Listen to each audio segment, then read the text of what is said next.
2025. This is a meeting of the Town of Bolton Select Board.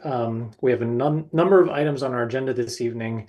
The first item on our agenda was we were going to be receiving some staffing updates from our police chief, but he and they are unavailable due to a first responder incident. And I would just like to invite our town administrator, Marie Silvaro, to provide a brief update for the public so that they are aware.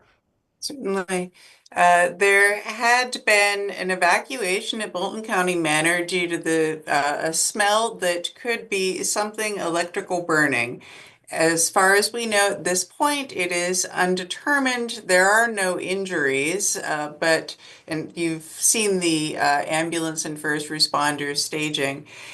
The superintendent has been contacted and they will be moving residents to the school or to the public safety building because unfortunately the building is not suitable for occupancy this evening per the fire chief. So fire department is working on getting the Red Cross and the Salvation Army to come in, but the building is not occupiable for the evening. And there are no injuries. All residents are accounted for.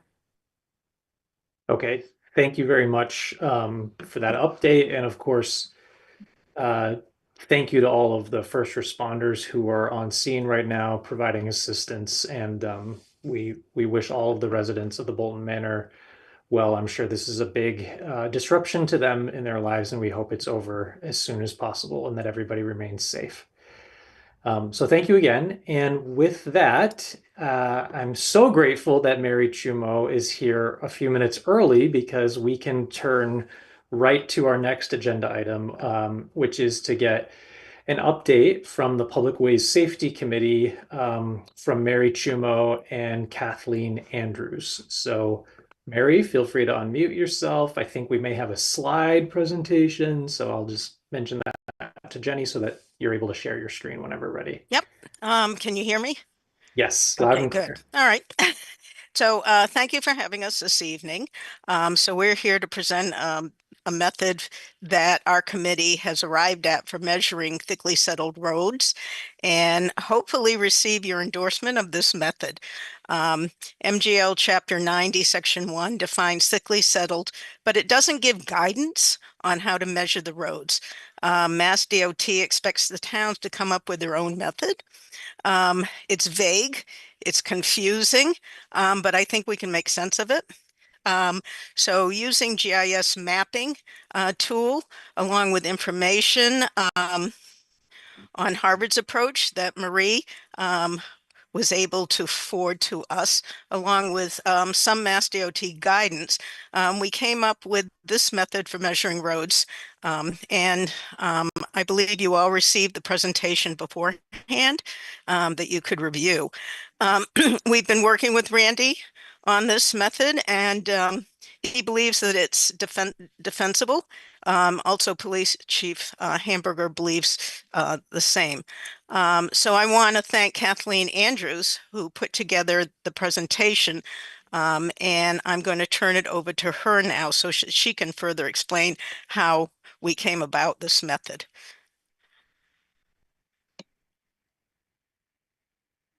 Jenny, you can share.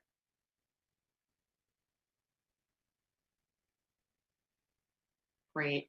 I think we'll just cut to the chase and we'll get right into the methodology. Mary actually went through the first couple of slides. So I think if we start on slide 5. Actually go back one, slide 4.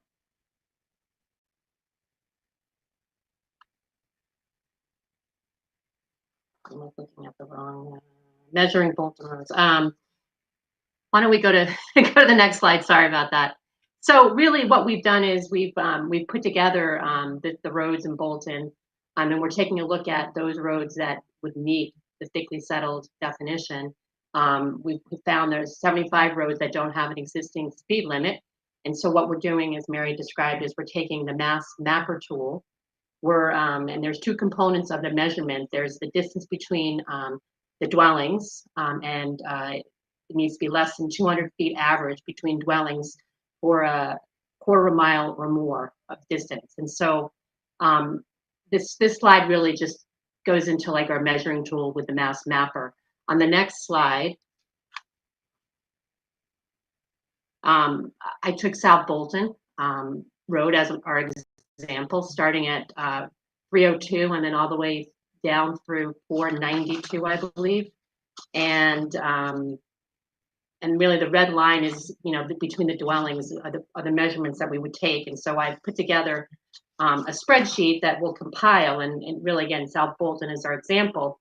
On the next slide, I've taken a screenshot of, it's a little small here, of the distances that I've used the Mass Mapper to measure between dwellings to come up with an average. And from 302 to 492 was 0.9 of a mile. So that meets the threshold of the distance of the road length, and then the distance between dwellings, average distance is 191.9 feet. And that would make that stretch of South Bolton Road thickly settled. So if we get your endorsement on this methodology, we would go about measuring roads that we believe would be thickly settled, and that the police could then enforce a thickly settled 25-mile-an-hour speed limit.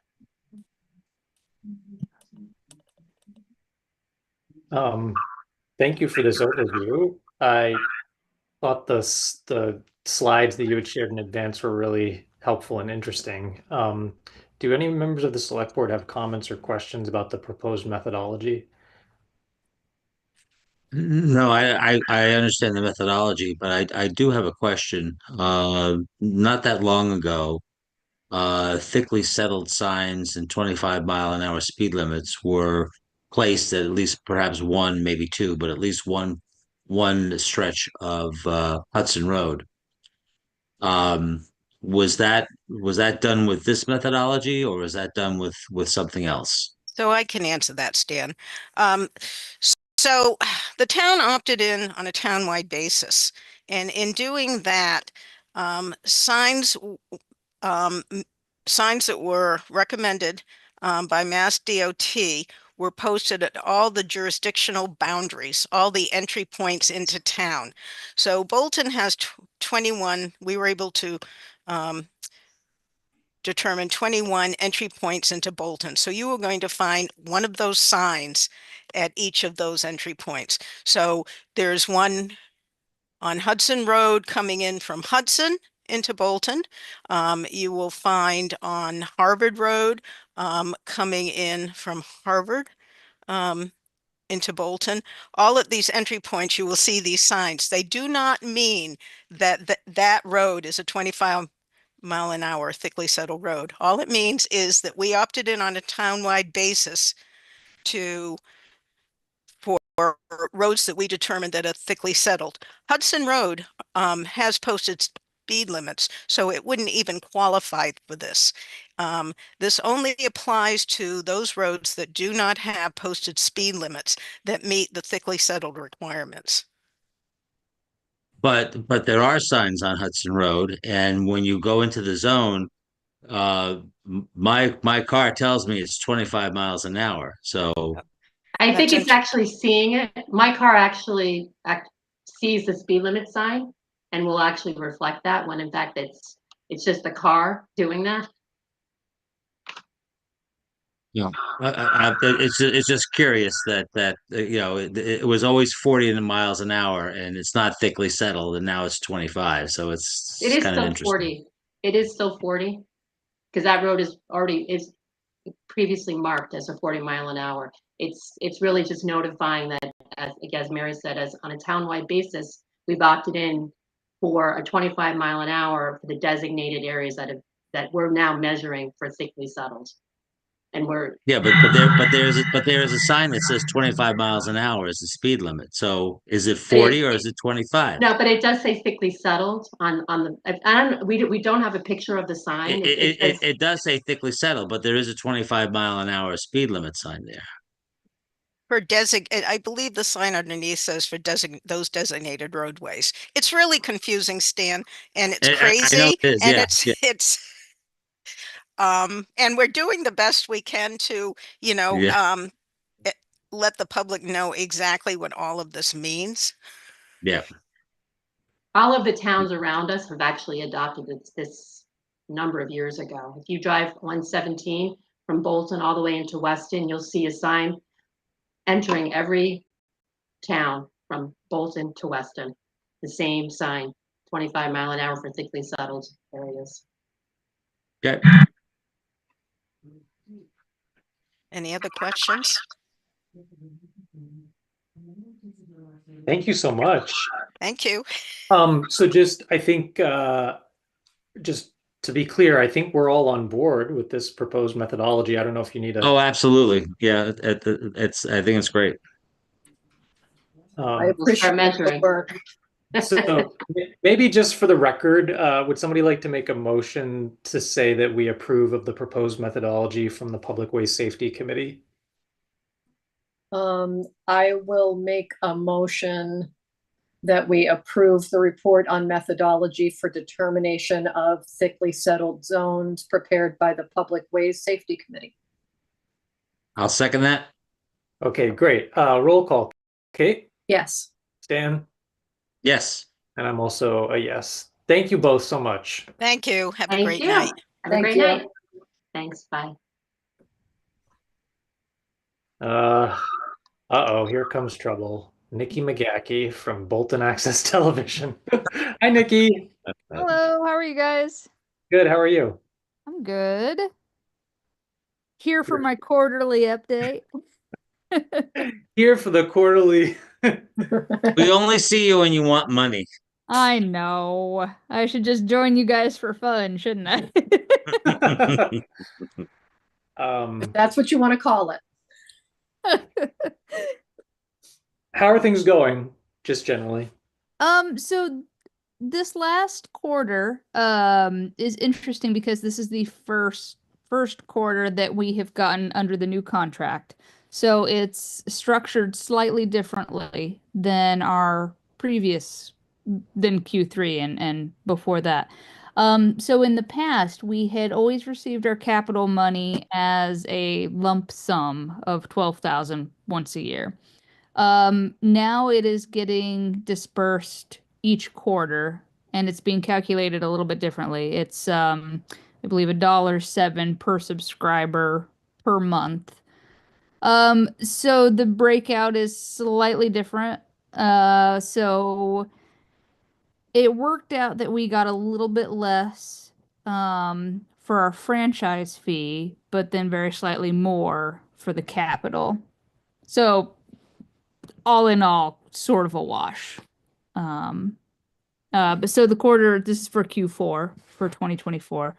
And the total was 24 and some numbers. I lost my screen there. I had it up. 24, 485.05. Yep. Thank you. Well, thank you for that update. Is there a motion to approve? Or should we keep her in suspense? I will make a motion to approve Bolton Access TV's request for release of franchise fee and capital quarterly payment for Q4 in the amount of $24,485.05 for operations. I will second that. Okay, roll call. Kate, Yes. Dan, Yes. and I'm also a yes. Thank Thank you very much, guys. All right, have a good Thank night. you. You too. Thank you. Thanks, Nikki.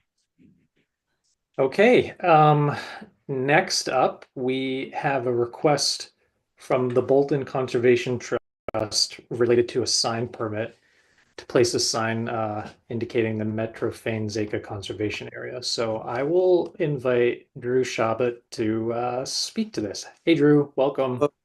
Thanks. So we acquired, or the Bolton Conservation Trust acquired 20 acres of land adjacent to the frontage on Old Harvard Road. And we are requesting to place a sign indicating that this is a conservation area. We have similar signs throughout town, one at the town common, one at the Bolton Overlook property on Watt Aquatic, Hill Road, another on the McGordy property, which is on, blanking on the name, but off of Old Bay there, Randall Road. So same look and style, just with the new conservation area name. Looks great to me. Does anybody else have questions for Drew? No? Nope. No? Yeah, so is there, well, first of all, thank you for doing this. That's Yeah. great. Thanks for all the work on the properties. Is there a motion to approve this request? I will make a motion to approve the request from Bolton Conservation Trust to place a sign to indicate Metrofane Zeka Conservation Area on the parcel identified as 0 Old Harvard Road. I'll second that. Okay, roll call. Kate, Yes. Dan, Yes. and I am also a yes. Thanks, Drew. All right, thank you. Have a good night. Thank you. Okay. Now we have, we're running a little ahead of schedule, but I believe I saw Ed Sterling and I saw, it looked like Lisa Sheppel. So our next agenda item is a Parks and Recreation Summer Programming Update. Marie, I suppose probably recognizing Lisa first is the way to do this. I don't know if Ed wanted to say something, or Lisa, should I just turn it over to you? Sure, that's fine. Okay, That's great. fine with me. Thanks for inviting us. Interest in Parks and Rec. Of course. So were you looking at our software, or what? Were you looking in general for information, or? It's a twofold. Perhaps you can talk about first the changes with regards to the software and the registration for the upcoming season. And then when we last left the story, you and the commission were working on addressing the Board of Health's determination that Park and Rec would be offering running a camp versus programs. And I know then you'd been working with Neshoba Associated Boards of Health, so I think a status update on that would be terrific. Okay, so we're starting with MyRec software, which is great because we really need it. And it'll be a lot more helpful with all the numbers, getting how many people attend, which program they signed up for, and doing reports, and which something that Viewpoint doesn't do because it's not recreational. And doing the rosters for which program kids had signed up for was a major problem. So this will definitely help that. It's also a learning curve though. So, but I think it'll go well. I think it'll be good. It's a little learning curve for people have to make a new account, which they had to do that with Viewpoint too. But I don't think it's be all that difficult. So yeah, I'm very excited to finally get started with that. That's great. And just, for the benefit of any public that's watching, the basic idea behind moving towards software of this type is to really help with the tracking and collection of fees and making sure that everything is being done timely and fully.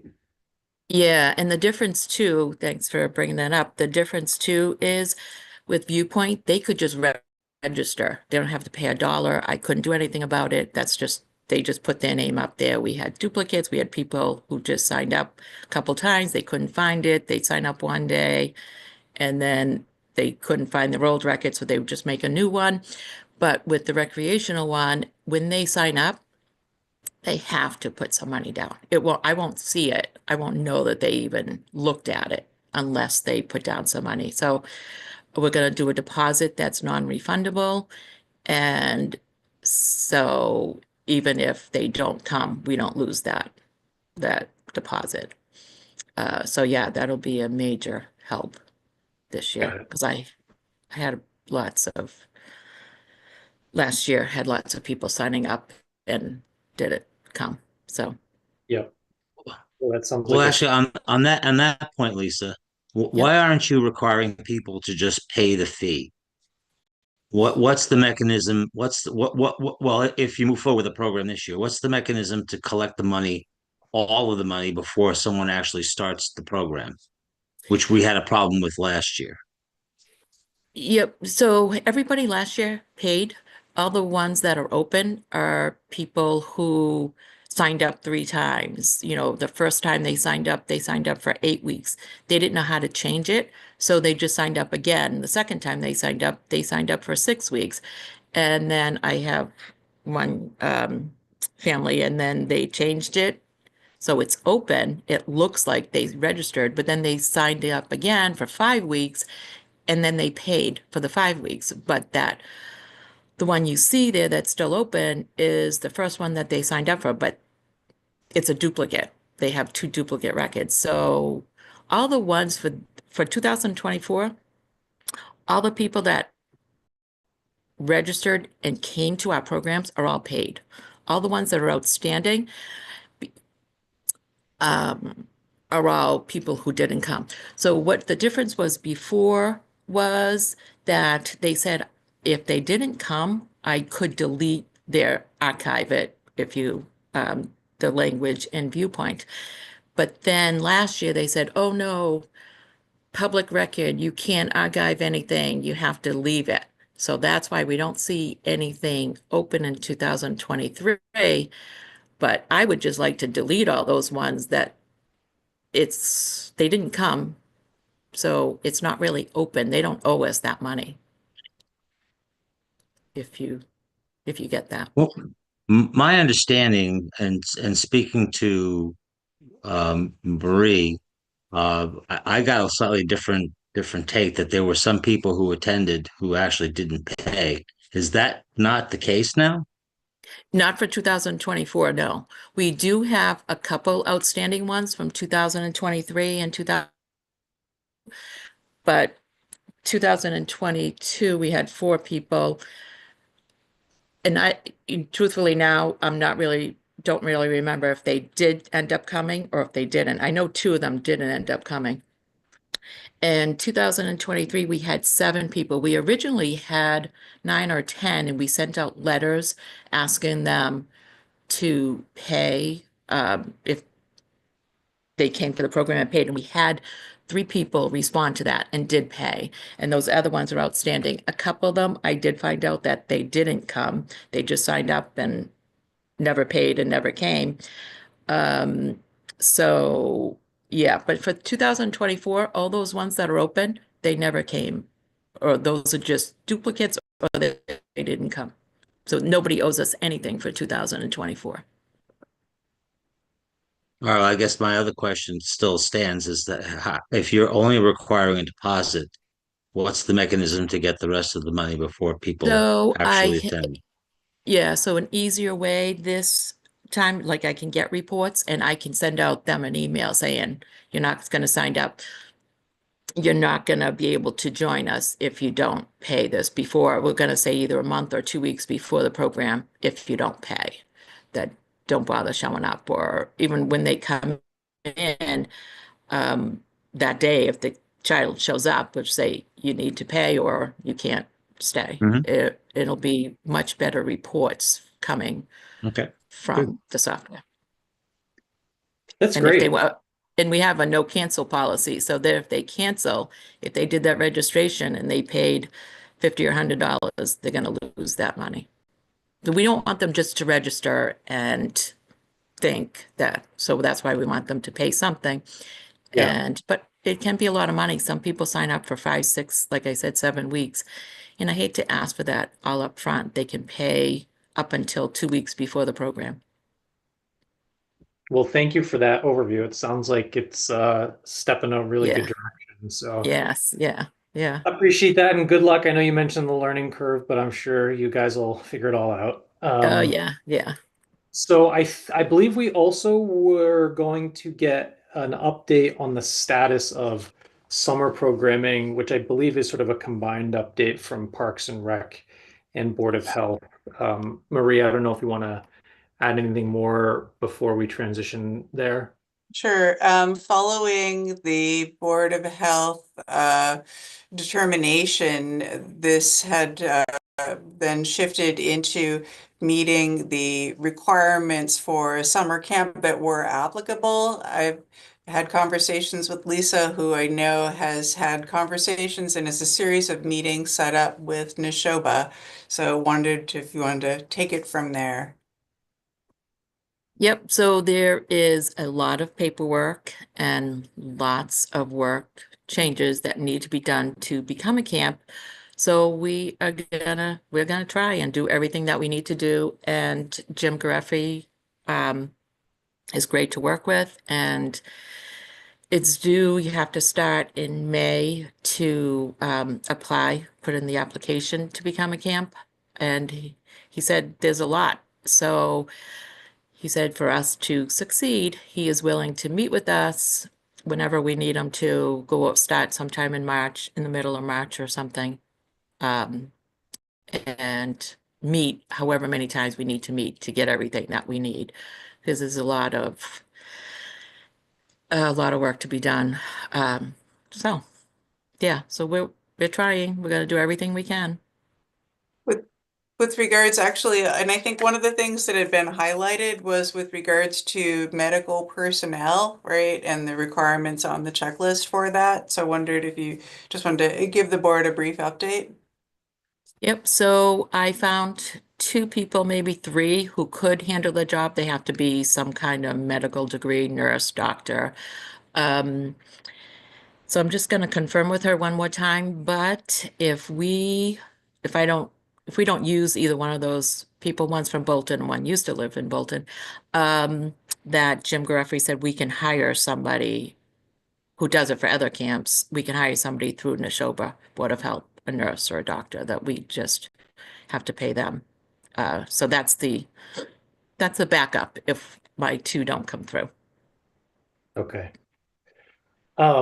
So thank you for that update. Sounds like you do have there's some work cut out for everybody, but you're Yeah. starting in February, which is good. Yeah, almost March, but Stan or Kate, any questions about that update? Actually, yes, there are 3 individuals who are, well, 1 who resigned and 2 more on Park and Rec who are not running again. So there are at least 3 open seats that need to be filled. And making the assumption that all 3 get filled, you're going to have 3 completely new individuals, at least 3, on the commission in May.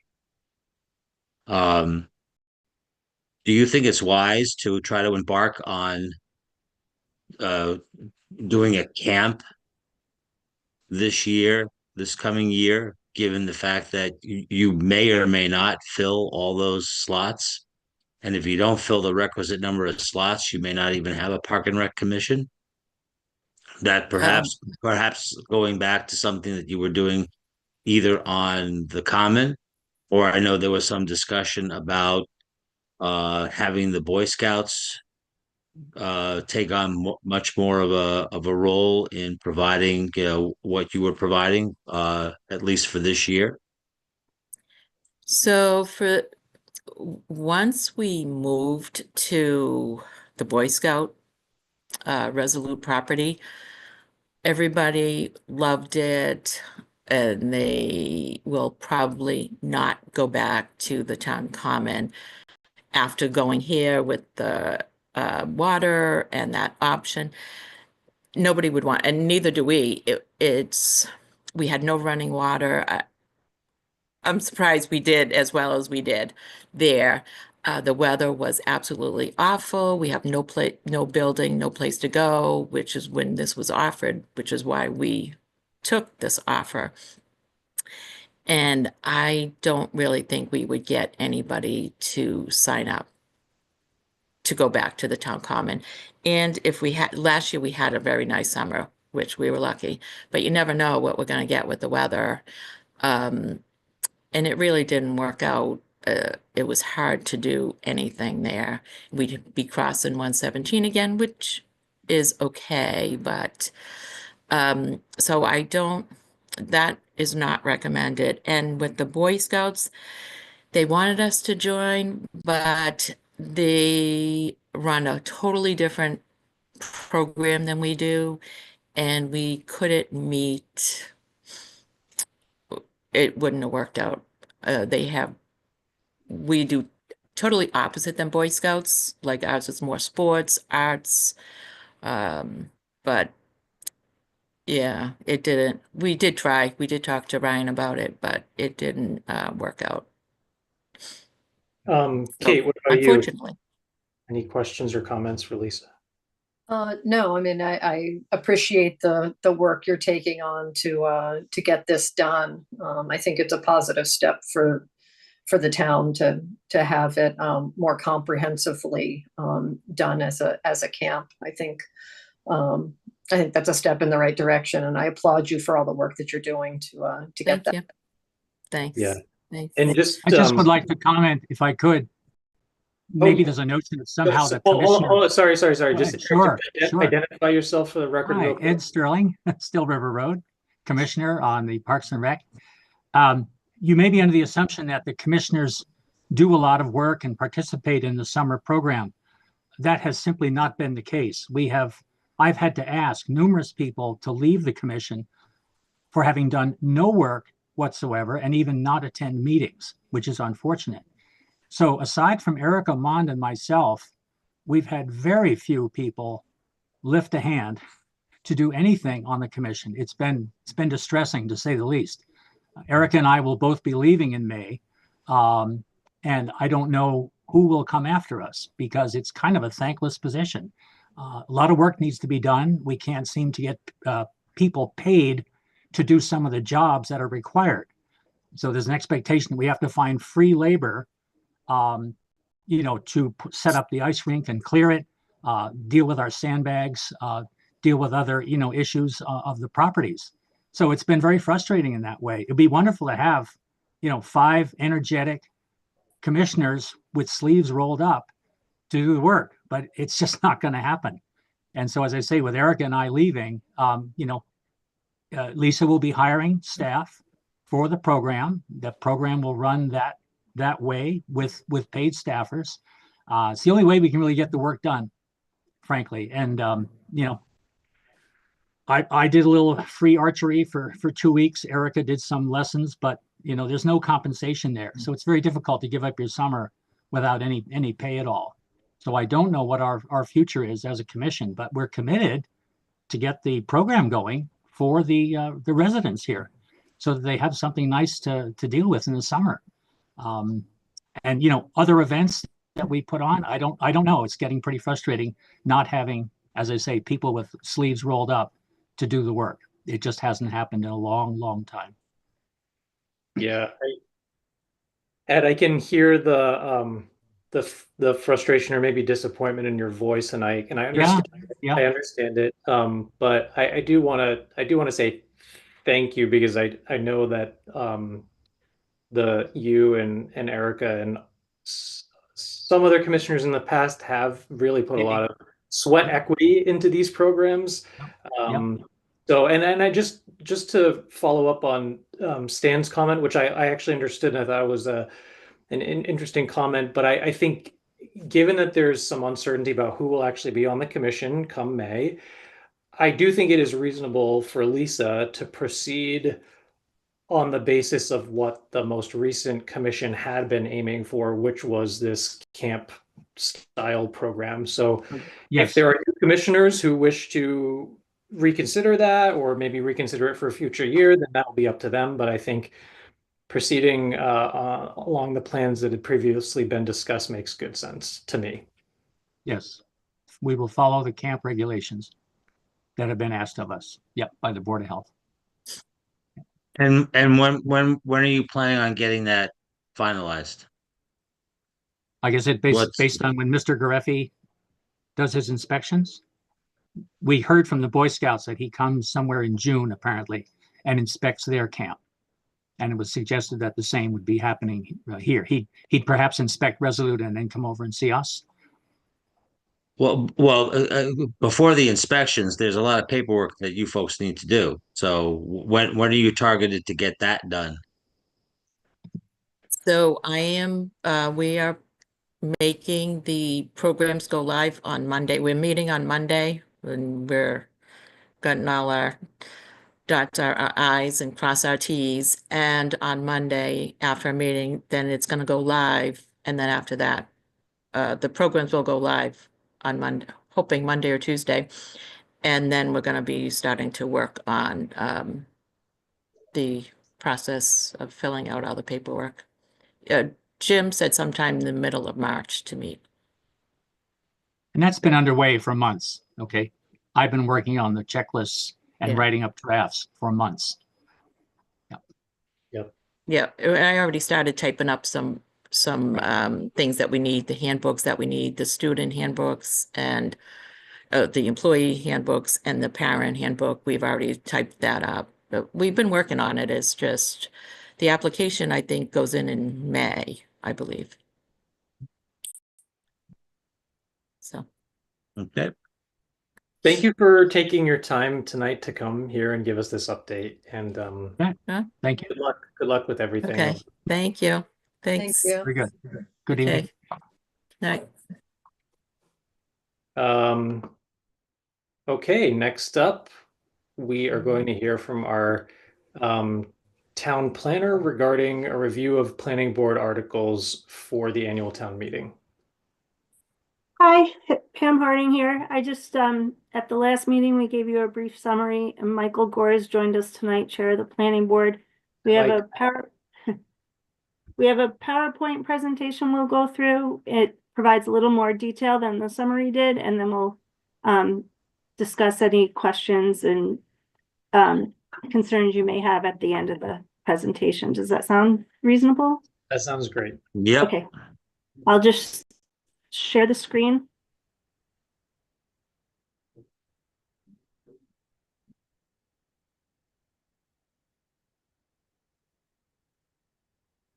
Okay, Pam, you want me to walk through these? Sure, Mike. Sure. Hi. Hey, everyone. Mike Gore, Chair of the Planning Board. Good to see everyone. As Pam mentioned, we have 7 proposed bylaw changes to go through. Most of them are pretty straightforward, and we'll try to kind of walk through these fairly briskly. So if you have questions as we're going, please let us know. So the first is an amendment to the accessory dwelling unit. So as you may or may not be aware, a few years ago we passed a bylaw to allow detached ADUs on people's properties. Last year, the state of Massachusetts made accessory dwelling units allowed by right.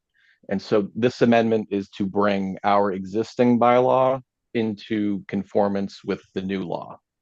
So nothing is really changing as well. Most things aren't changing. So the Massachusetts law allowed for ADUs up to 900 square feet or half of the square footage of the existing home. In our case, we actually allowed slightly bigger, up to 1,200 square feet or 1/3 of the square footage of the existing home. And so in order to comply with theirs, we've made a few different categories of the ADU. It's a little bit confusing, but effectively nothing has changed with the size of the structures that we're allowing. The main things that have changed are we no longer require a special permit. This is all just a site plan review. The other one is we had an owner occupancy requirement on the ADU, meaning that the owner of had to live in either the ADU or the existing home. And so that's not allowed through the Mass law. So we've removed that requirement also. But everything else still is basically the same, the maximum size for both attached and detached. So any questions on that? No, thank you. Makes sense. Yep. And as Pam put in here, we at the planning board, we're big believers in ADUs. They're a great way to get additional housing stock in town, whether you want to have a rental income, or have an aging parent or a child live with you in the property. We've had 6. Really, we've had 2 permitted since we allowed the detached ADUs. So it hasn't been widely used, but it's good that Massachusetts has made this a by right. Okay. Yep. The next. Oh, sorry, Pam. Go ahead. No, I'm sorry. Go ahead. So the next one is just an update to our scenic road bylaw, where we had basically some mistyped names. Maybe names were added before those roads actually existed. And so all we're doing is amending the incorrect roads and putting the correct roads in there. We aren't adding any new roads to this bylaw. It's really just fixing typos, basically. Can I ask a question? Sure.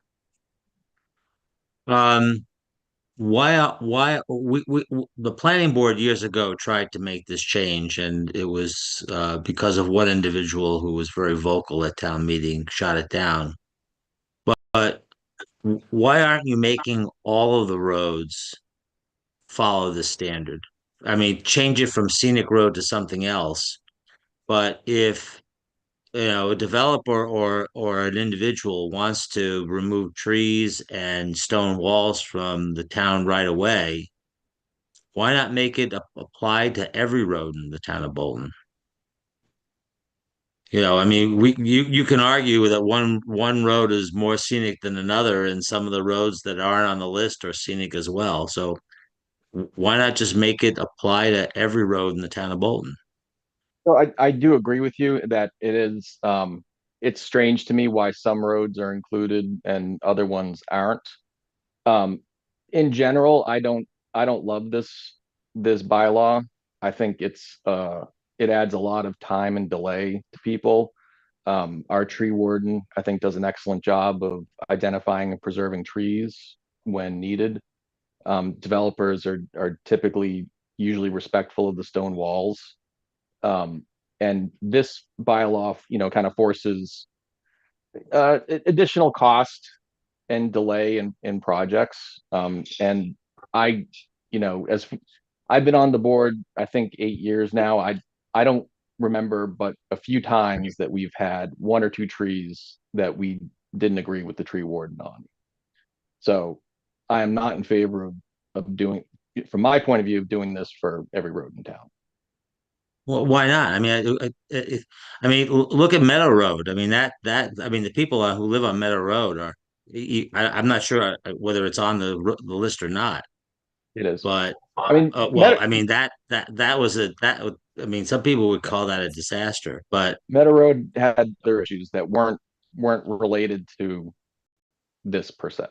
well, but still, I mean, I don't understand why we can't have the same standard for every road in town, and so it takes more time and it costs a bit more on the developer, but it ensures that we're holding the same standard to every road in town. I really wish you guys would consider that. I hear what you're saying. I mean, I don't agree with that. I mean, like I said, the developments that happen, on non-scenic roads still have to go through the tree warden and get those trees, approved for taking out of the public right away. So, and what I'm saying is the difference between when they handle that on their own or when they come before the board and present their findings to us is, in my opinion, it's the same. And just to be clear, the question of whether more streets should be included is one that can be addressed at a future time, but the only issue in this particular update to the bylaw is whether to accept these roads named as they're presented here, correct? Yeah, I mean, there is no more road. It's any more road. It was Yeah. always meant to be, right? So yeah, we're not talking about adding additional streets into the bylaw. Okay. All right. Move on. Yes.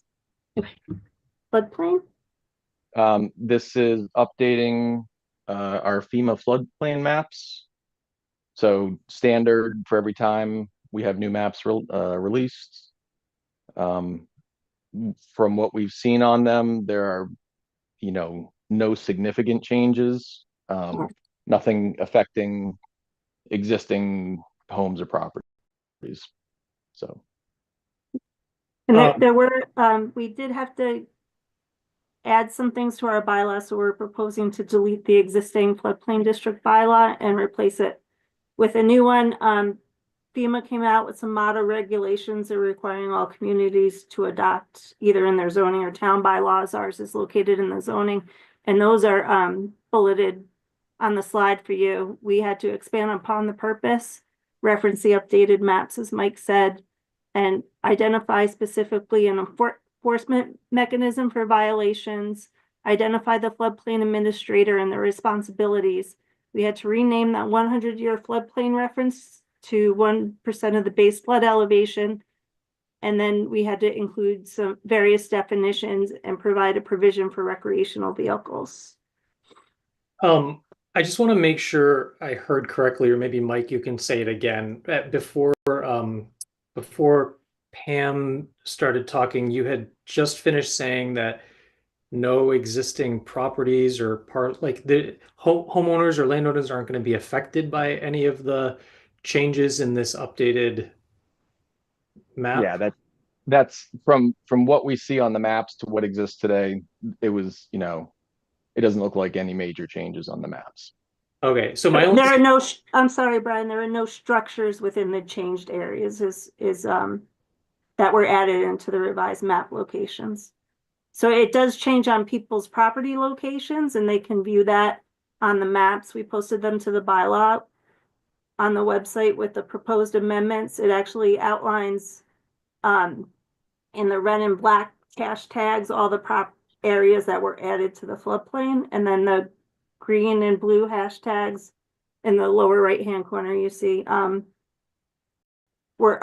being taken away from the floodplain. Okay, but so I'm just thinking through, like, at town meeting when this is being presented, people are probably just going to have the natural question like, A, how does this affect me? And B, like, is there really anything we can do about it either way? My understanding is that A, probably not affecting people all that much, but B, these are FEMA requirements, so it's not as if we can, like, ignore them.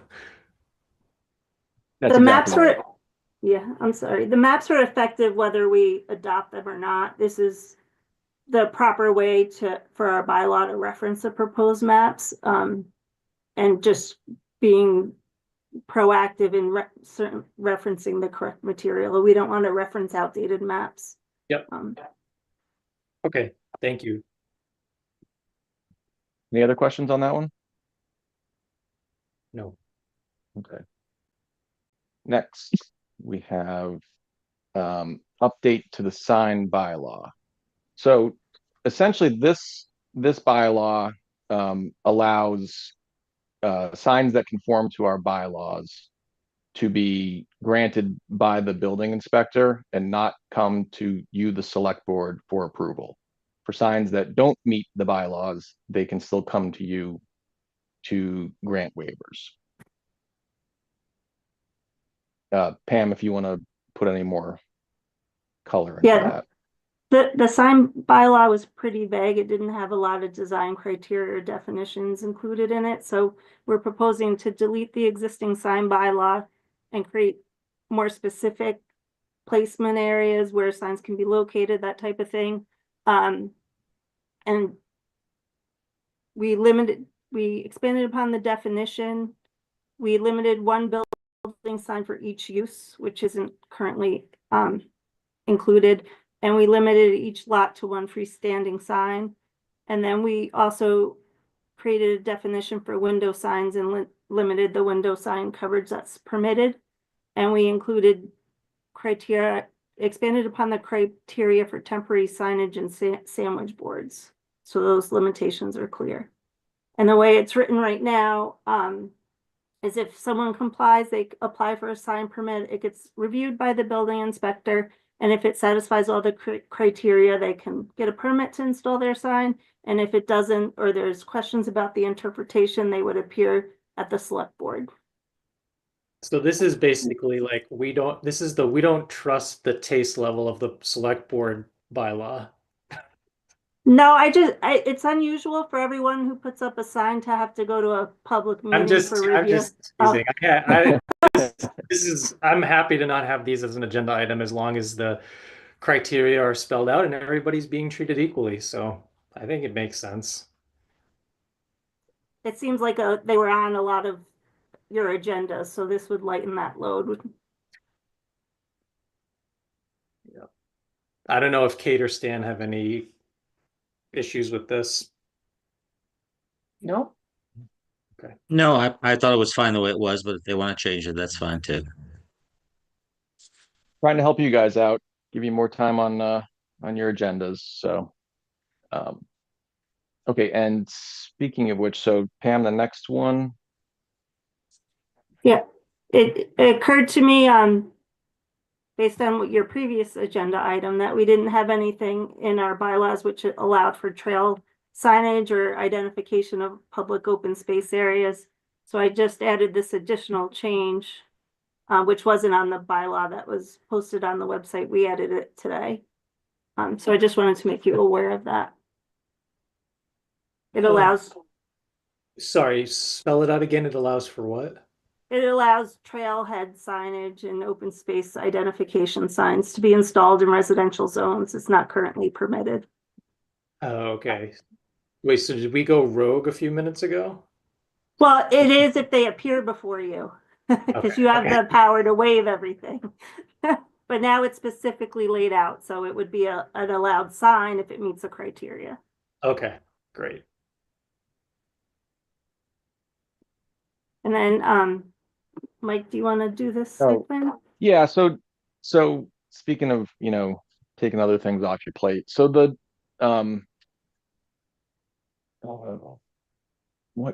sorry, let me just pull up the,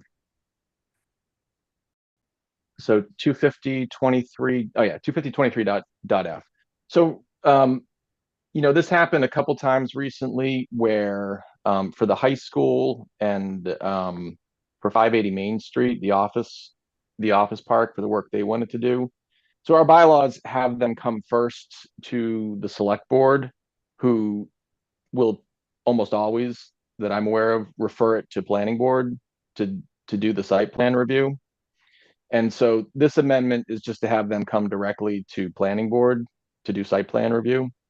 And again, just it can add, weeks or longer to the process between when they file and when they can meet for hearings. And so this was just to sort of take out that middleman of them coming before you and you referring them to us.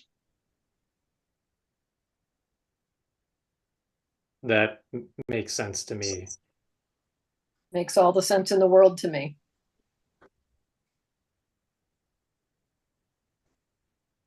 Any other questions on that one? Well, I disagree. I think the select board should be involved in site planning review. But you want to change that too? That's fine. It'll make my job a lot easier. Pretty Stan, soon I we think won't be that- doing anything, Brian. No, Stan, I think the thinking of that was planning board has a special permit authority under the zoning bylaw.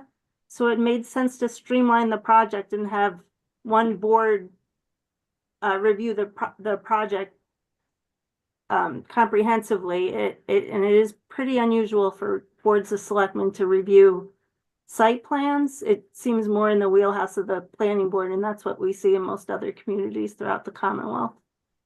Yeah. Well, not this planning board, but planning board previous. Some pretty bad decisions were being made with the applicant on a site plan review. And I think having a second set of eyes looking at it was extremely beneficial. I see. Well, we're happy in the rules and regs to have, if you're in agreement with this amendment, to have copies of the application go before the select board, just so you're aware, and then if you see any issues with anything that comes before the planning board, you can provide comment at that time instead of making it a requirement to go back and forth. That's fine. Okay. Right. So the next one is an update to our phosphid bylaw. And so the farmland open space, I'm gonna Open. the name. Farmland open space. And Planned residential design. planned residential design. So that is how most subdivisions in town get built. As a requirement of that today, we have them set aside 30% of property for open space. So over this last year through a grant, we had some workshops with a gentleman named Randall Arendt, who walked us through kind of some best practices in designing phosphid or open space subdivisions. And so one of the things he pointed out was that our open space is pretty low compared to most other communities. So we're raising that from 30% to 50% of the overall property. The second one was this 4-step design process, which gets the planning board involved in the design process a lot earlier than before. So in this case, the developer would come to the board early in the process, and we would have some input onto as to where things are laid out, housing lots, roads, that sort of stuff. Walking the property and getting a better sense of how to lay things out to sort of maximize the use of the property and especially the open space. So it was a good workshop, and we picked up some good tips from Randall about doing this. So again, the big changes here are it's our existing phosphid with increasing the open space from 30 to 50%, and then this design process where the planning board gets involved earlier. And I don't know if anyone had a chance. We did hold we had a public meeting over the summer, a public workshop where Randall kind of walked us through sort of how he uses these principles in areas that he's consulted on. So it's really interesting to see. I attended that workshop, and I recognized the map that you have up there, the assignment that he gave us to design. So Yep. Great. Did you find it useful? it was great. It was Yeah. it was a really good way to understand, for lay people like me on this, how to even think about these things. So I thought that was very helpful. Okay, great. I'm gonna one up Kate's nerddom. I wasn't able to go to that, but actually I have Randall Arendt's book. Oh, there you go. It was we looked at his stuff a lot and during the master planning process, and I think he's like clearly the leader on this sort of thinking. So it's great that he was willing to serve as a resource to you all. Yeah, it was very good. Okay, any other questions on this one? No. Okay. So the next is the Cottage Overlay District. And so speaking of the master plan, so for the past few years, the planning board has kind of sat back a little bit and hasn't brought forth too many amendments to town meeting. Basically, while the master plan process was going on, we kind of wanted to see what came out of that. And kind of one of the biggest things that we got was from the surveys was people talking about the housing stock in Bolton, and people wanted a desire to age in place if they were existing residents in town, or have smaller, more affordable units that either young families could move into or older people could retire in place. And so that sort of brought us to the cottage overlay. And so this, Pam, you want to move on to do we have the kind of the overview real quick? Okay. So basically this one is, you've probably seen some of these developments in town. I think the first picture was, Pam, was that Riverwalk in Concord?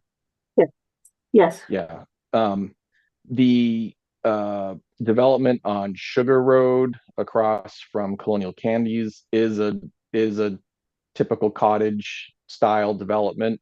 Now that was permitted through a 40B process, not through our local zoning. Harvard has at least one over on the Ayer line that's more of a cottage style.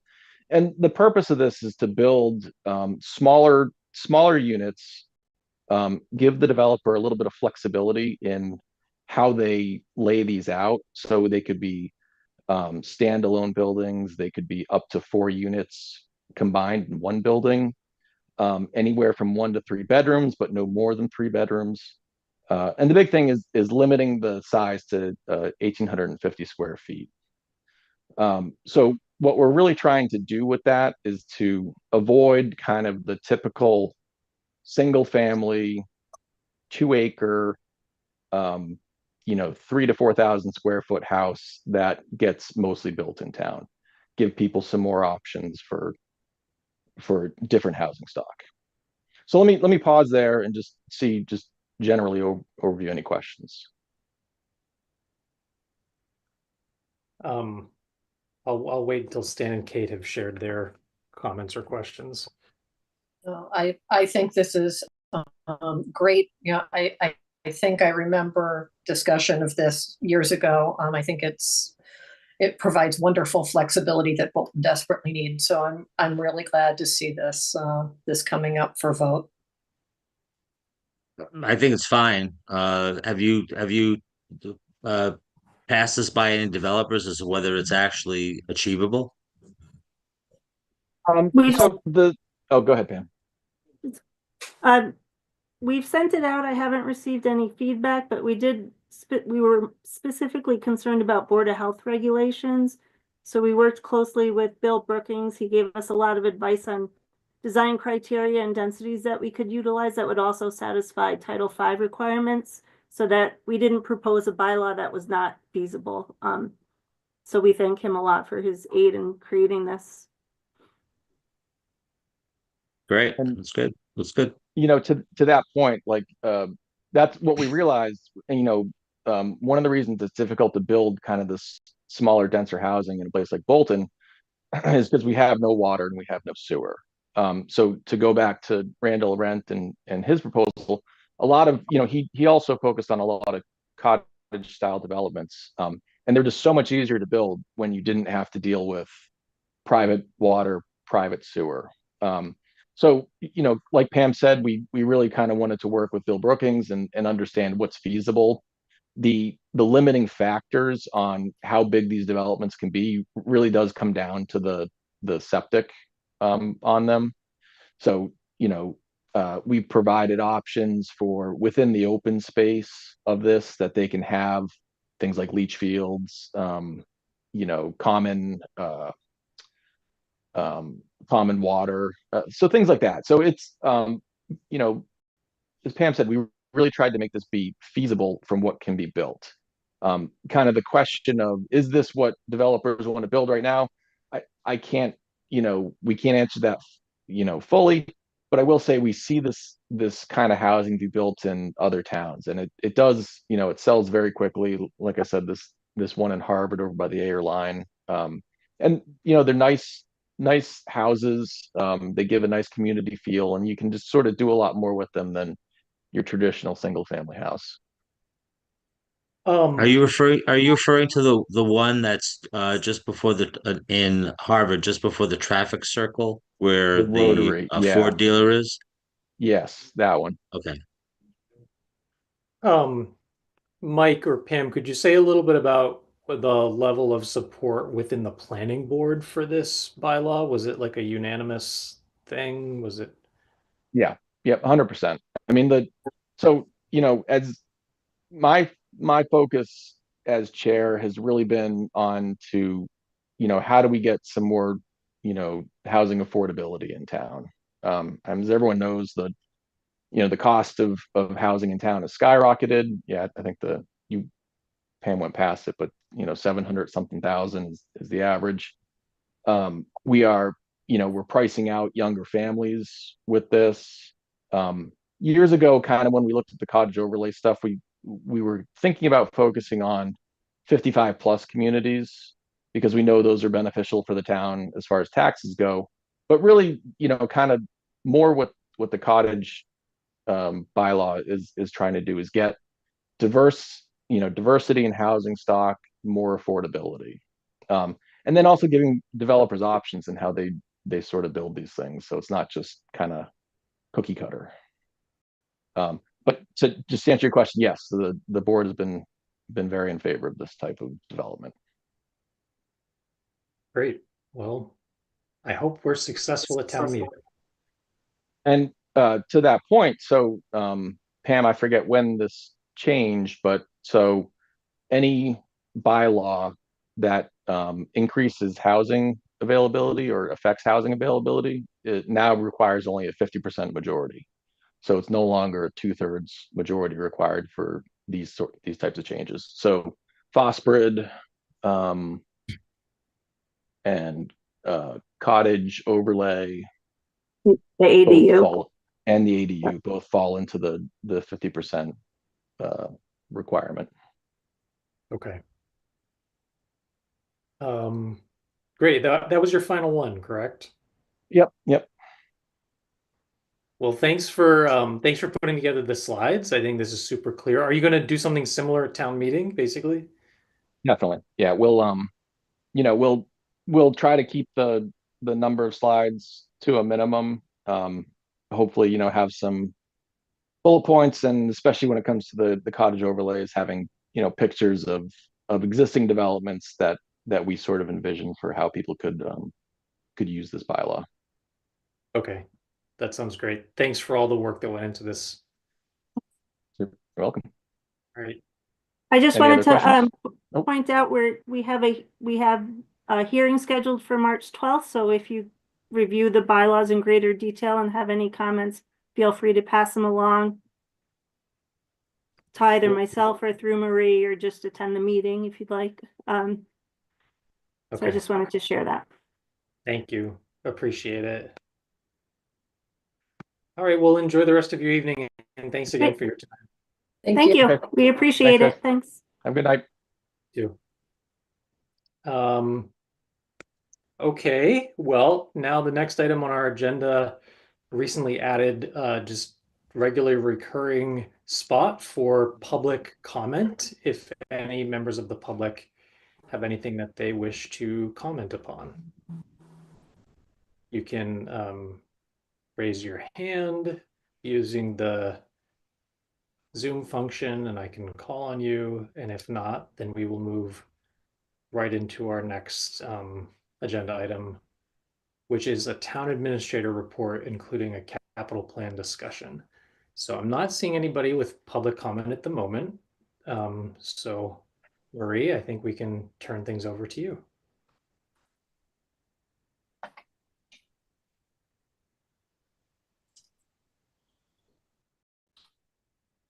Just remember You're to muted, Marie.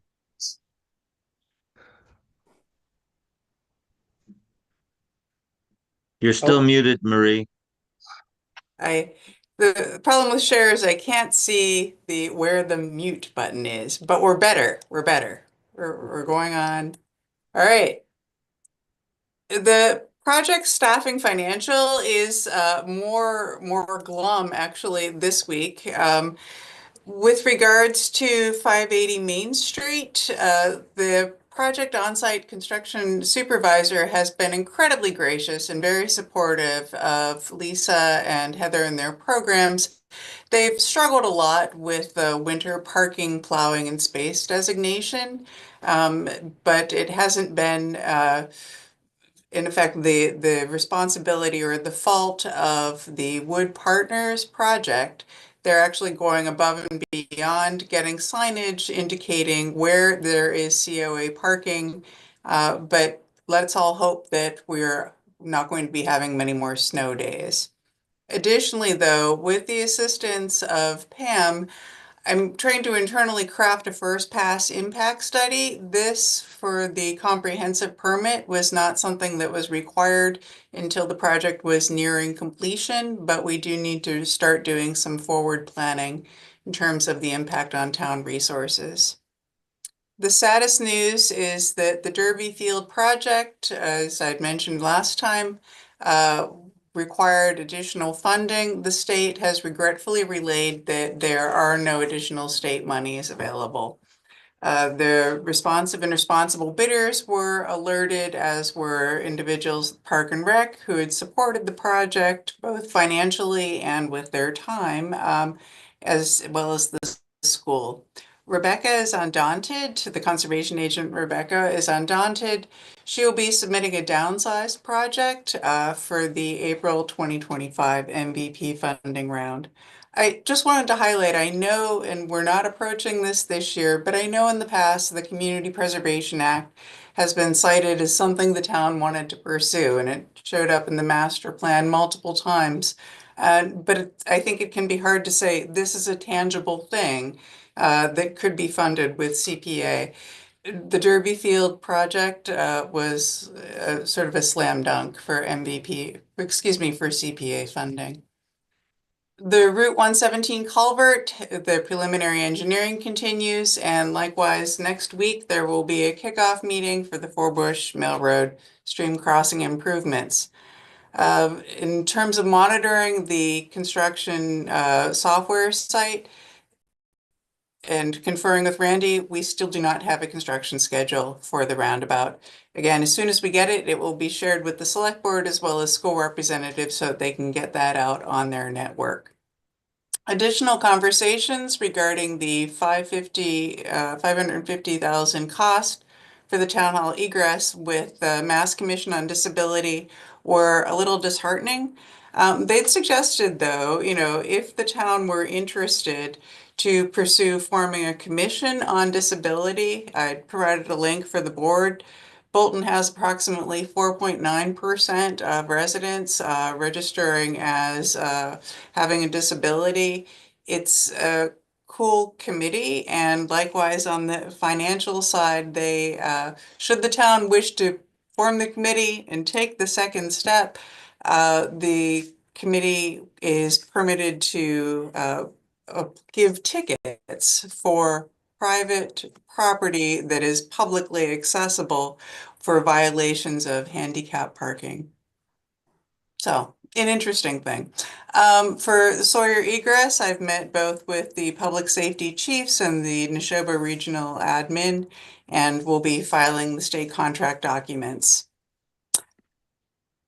One notable change is that Neshoba Regional Dispatch had voted to include the town of Hudson as a provisional member. This brings the current membership up to 8 towns. The director has stated that this would lower our regional assessment, but we don't have a hard and fast number. So we're carrying the original 7-town assessment for the fiscal 26.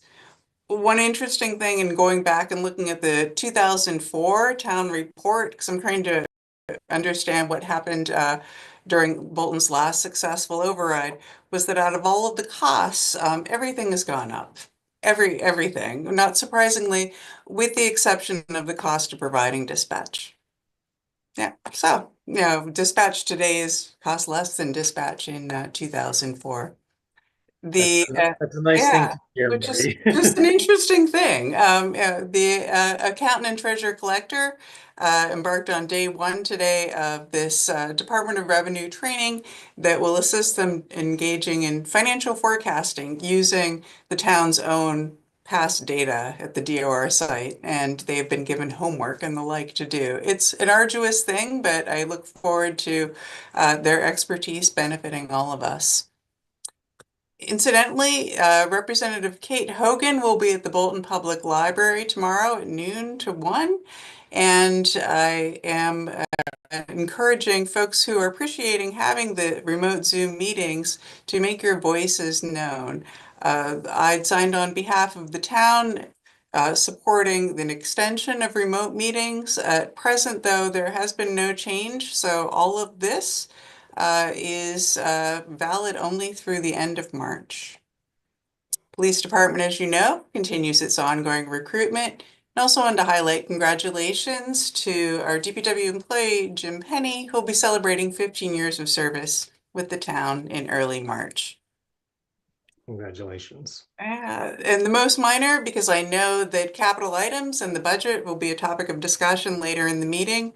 Our stabilization balance at present is exactly 3% of our fiscal 25 budget at $959,287,000. I provided the board the second bonding tranche that occurred on the 20th of February, just so folks can see the payments as well as the interest and the impact if should you wish to do your own modeling. And during the last town administrator report, I had briefed the board that we're codifying what are all of our federal dependent grants. Wanted to put out there that likewise, though, the money that all towns receive from the state through the cherry sheet is predicated on the Mass budget. And the Commonwealth budget all in is dependent for about 25% of its revenue from federal funding. So that's that. For capital planning, if anyone has any questions on this or no. Well, thank you, Marie. We're all interdependent with regards to federal funds and the like. Yeah. Well, I know- Marie, actually, before you go forward, on Derby Field, has there been any discussion about any type of fundraising to make up for the lack of funds or we don't have enough money to complete the project? No, for two reasons. One of them is obviously we have to return all the bids. Nothing would hold past the first week of March. Secondarily, at this point, it is a $700,000 plus delta between the monies that the MVP had provided. If you remember, the grant itself as an MVP has a match component.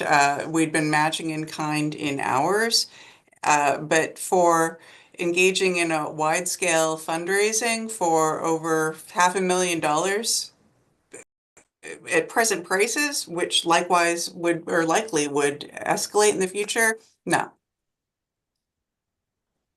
It is Well, I think the town of Concord did, and actually, I think it was one of the schools in Concord actually did a fairly significant fundraising for a playground. So, yes, I mean, it is possible. Yeah, I think So, that it is possible. I noted that also within the town of Concord, as well as other towns, they're supplementing their Community Preservation Act funding for recreation. So, I mean, they get somewhat of a leg up. all right, well, Yeah. that still doesn't answer the question of whether or not fundraising is possible. Yes, they may have CPA funding, but I think in this brave new world, I think we need to if folks want something, they need to step up because it's becoming increasingly difficult for us as a town to get the grant and the cost of these things. So just something to have the townsfolk think about.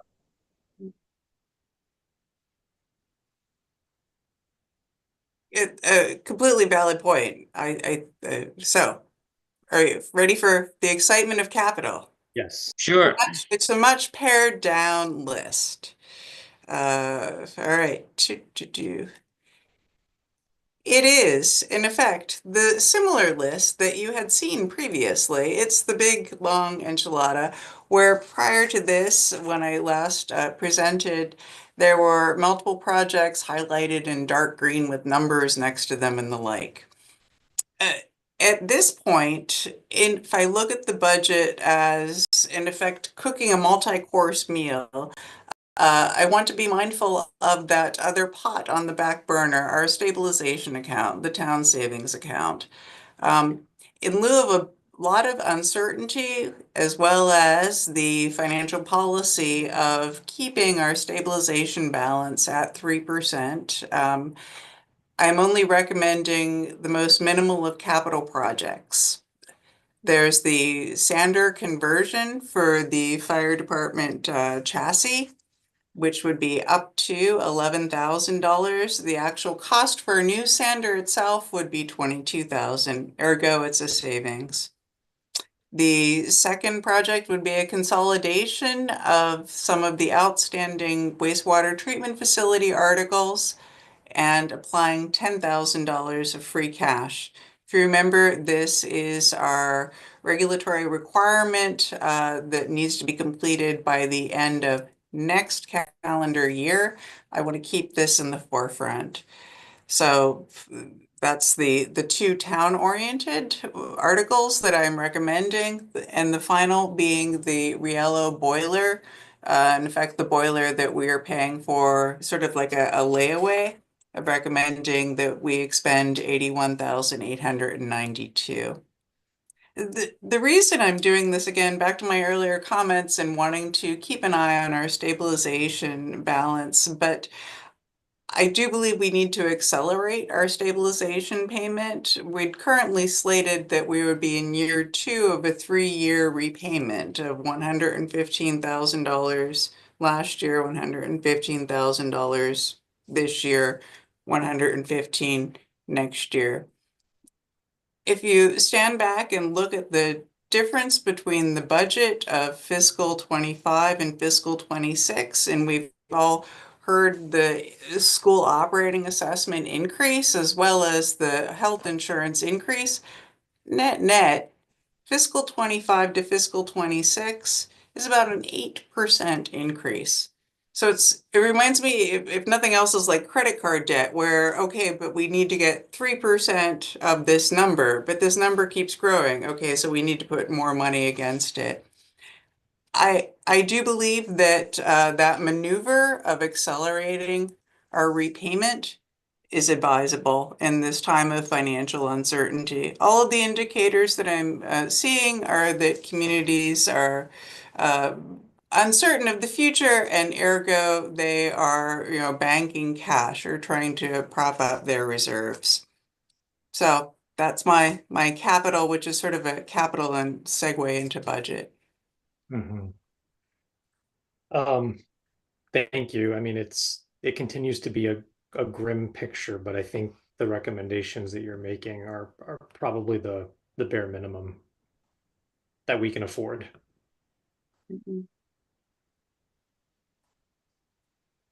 I know we're going to talk in a little bit further about the 26 budget and potential override, but before we get that, we have some time for public service announcements. I have just a couple. One is to remind everybody that the town caucus is coming up on Monday. That's at 7 p.m. in the library. And as was already discussed, we have a number of open positions, including several on Parks and Recreation and others. So now is the time for people at home who are interested to step up and volunteer and put yourselves forward.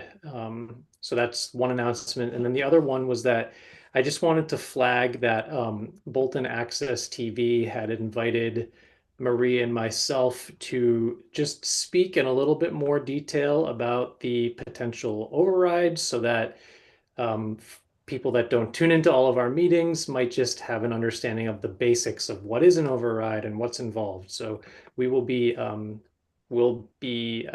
speaking with folks from Bolton Access on Sunday afternoon. I don't know exactly when it'll be available online and TV, but any other public service announcements? Nope. Okay, how about any future agenda items for consideration?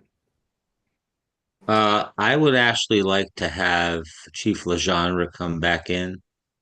To be perfectly honest, I was not fully satisfied with his explanation of the ALS program as it stands when he came in the last time. If you looked at one of the things that Marie provided tonight again, which was, capital items going out some number of fiscal years, I believe it's in FY29, there's a $450,000 line item for a new ambulance. And right now, um, what's going into the ALS, combined ALS and ambulance receipts fund is nowhere going to be near covering that. Given that we're 3 years out from the last ambulance purchase and we have about 155K in that account as of the end of last year, of which we're going to be pulling out 75K to partially fund the fire EMS budget. So, as I recall, so many years ago, this was also billed not only as a cut down the amount of time and better the service, but it was going to be a revenue generator, and it doesn't seem to be that. And we seem to be going in the wrong direction. So I'd like to have him come back in again, and I really would like a detailed explanation of what the costs are, what the revenues are, what the collection rates are, and how are we going to get from here to there so he has 450K in FY29 to pull out to buy an ambulance, as opposed to asking the town to raise and appropriate. Stan, did you have any expectation about how soon you would like to have this discussion? And I'm only asking because at least the way my mind is working right now, there's like pre-ATM and post-ATM. Oh, I think we can deal with it after the annual town meeting. A few months is not going to make that big a deal, but I think we need to understand that sooner than later. Okay, that's helpful too. I just wanted to make sure you didn't think that the No, answer. no. We have other fish to fry at the moment.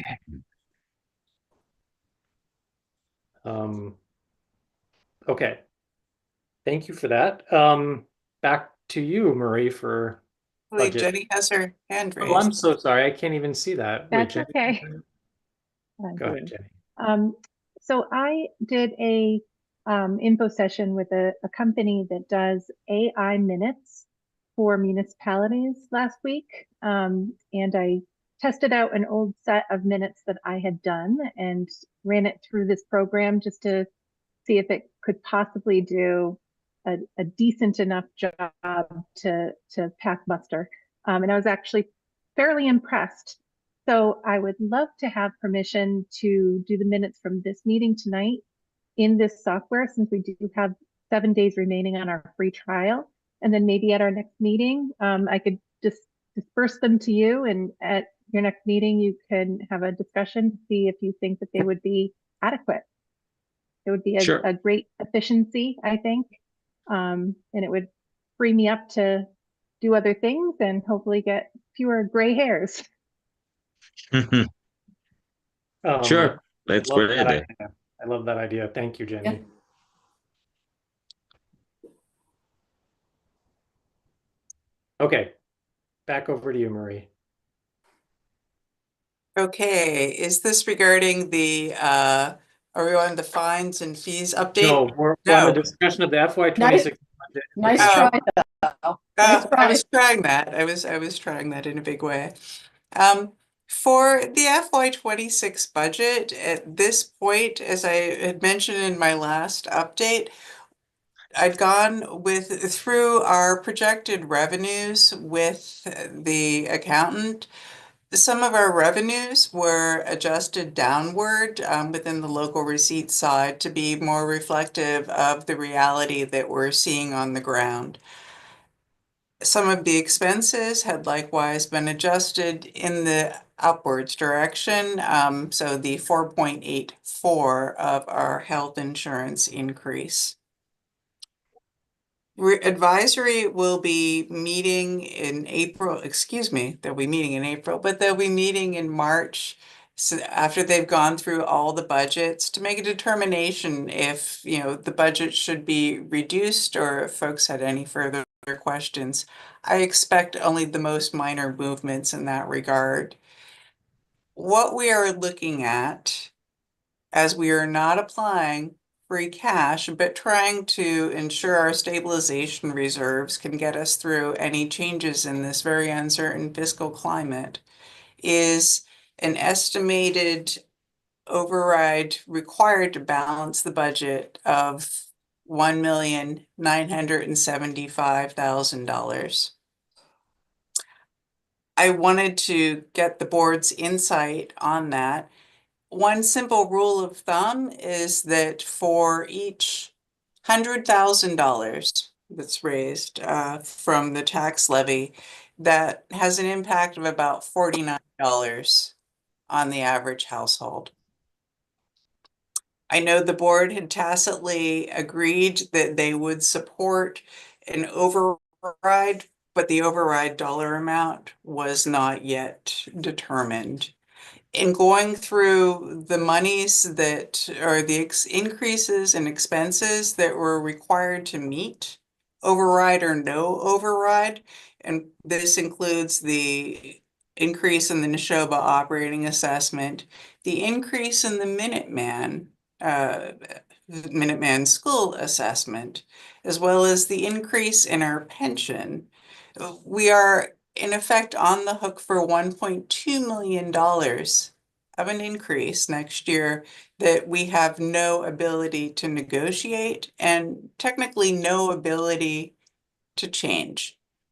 So I didn't know where the board came in on this because I also, as provided in the town administrator report, provided insight into the second bonding tranche for Neshoba Regional High School, which I know will be another hit on the taxpayer. So I'm seeking your insight. I cringe at the size of the number. I also realize we have successfully had a 21-year run of no overrides. And I unfortunately believe to continue the same services that we currently provide, the time is now to make this ask of the taxpayer. I just want to briefly share with the my other board members a conversation that Marie and I had earlier this week about, I know at one point we had discussed the possibility of presenting maybe one or two options at town meeting, like this is no override, this is override version 1, this is override version 2. I personally am leaning against doing that for a couple of reasons. One is that I think if we're making this ask of the residents, we ought to be as transparent with them as possible what the total amount truly is. And I also am very reluctant to go down a path now of even starting to set aside certain people and services that we are going to identify as the ones subject to the first cut. I don't feel comfortable doing that. So I personally would rather present one override to the town. But I'm sure you may have your own feelings.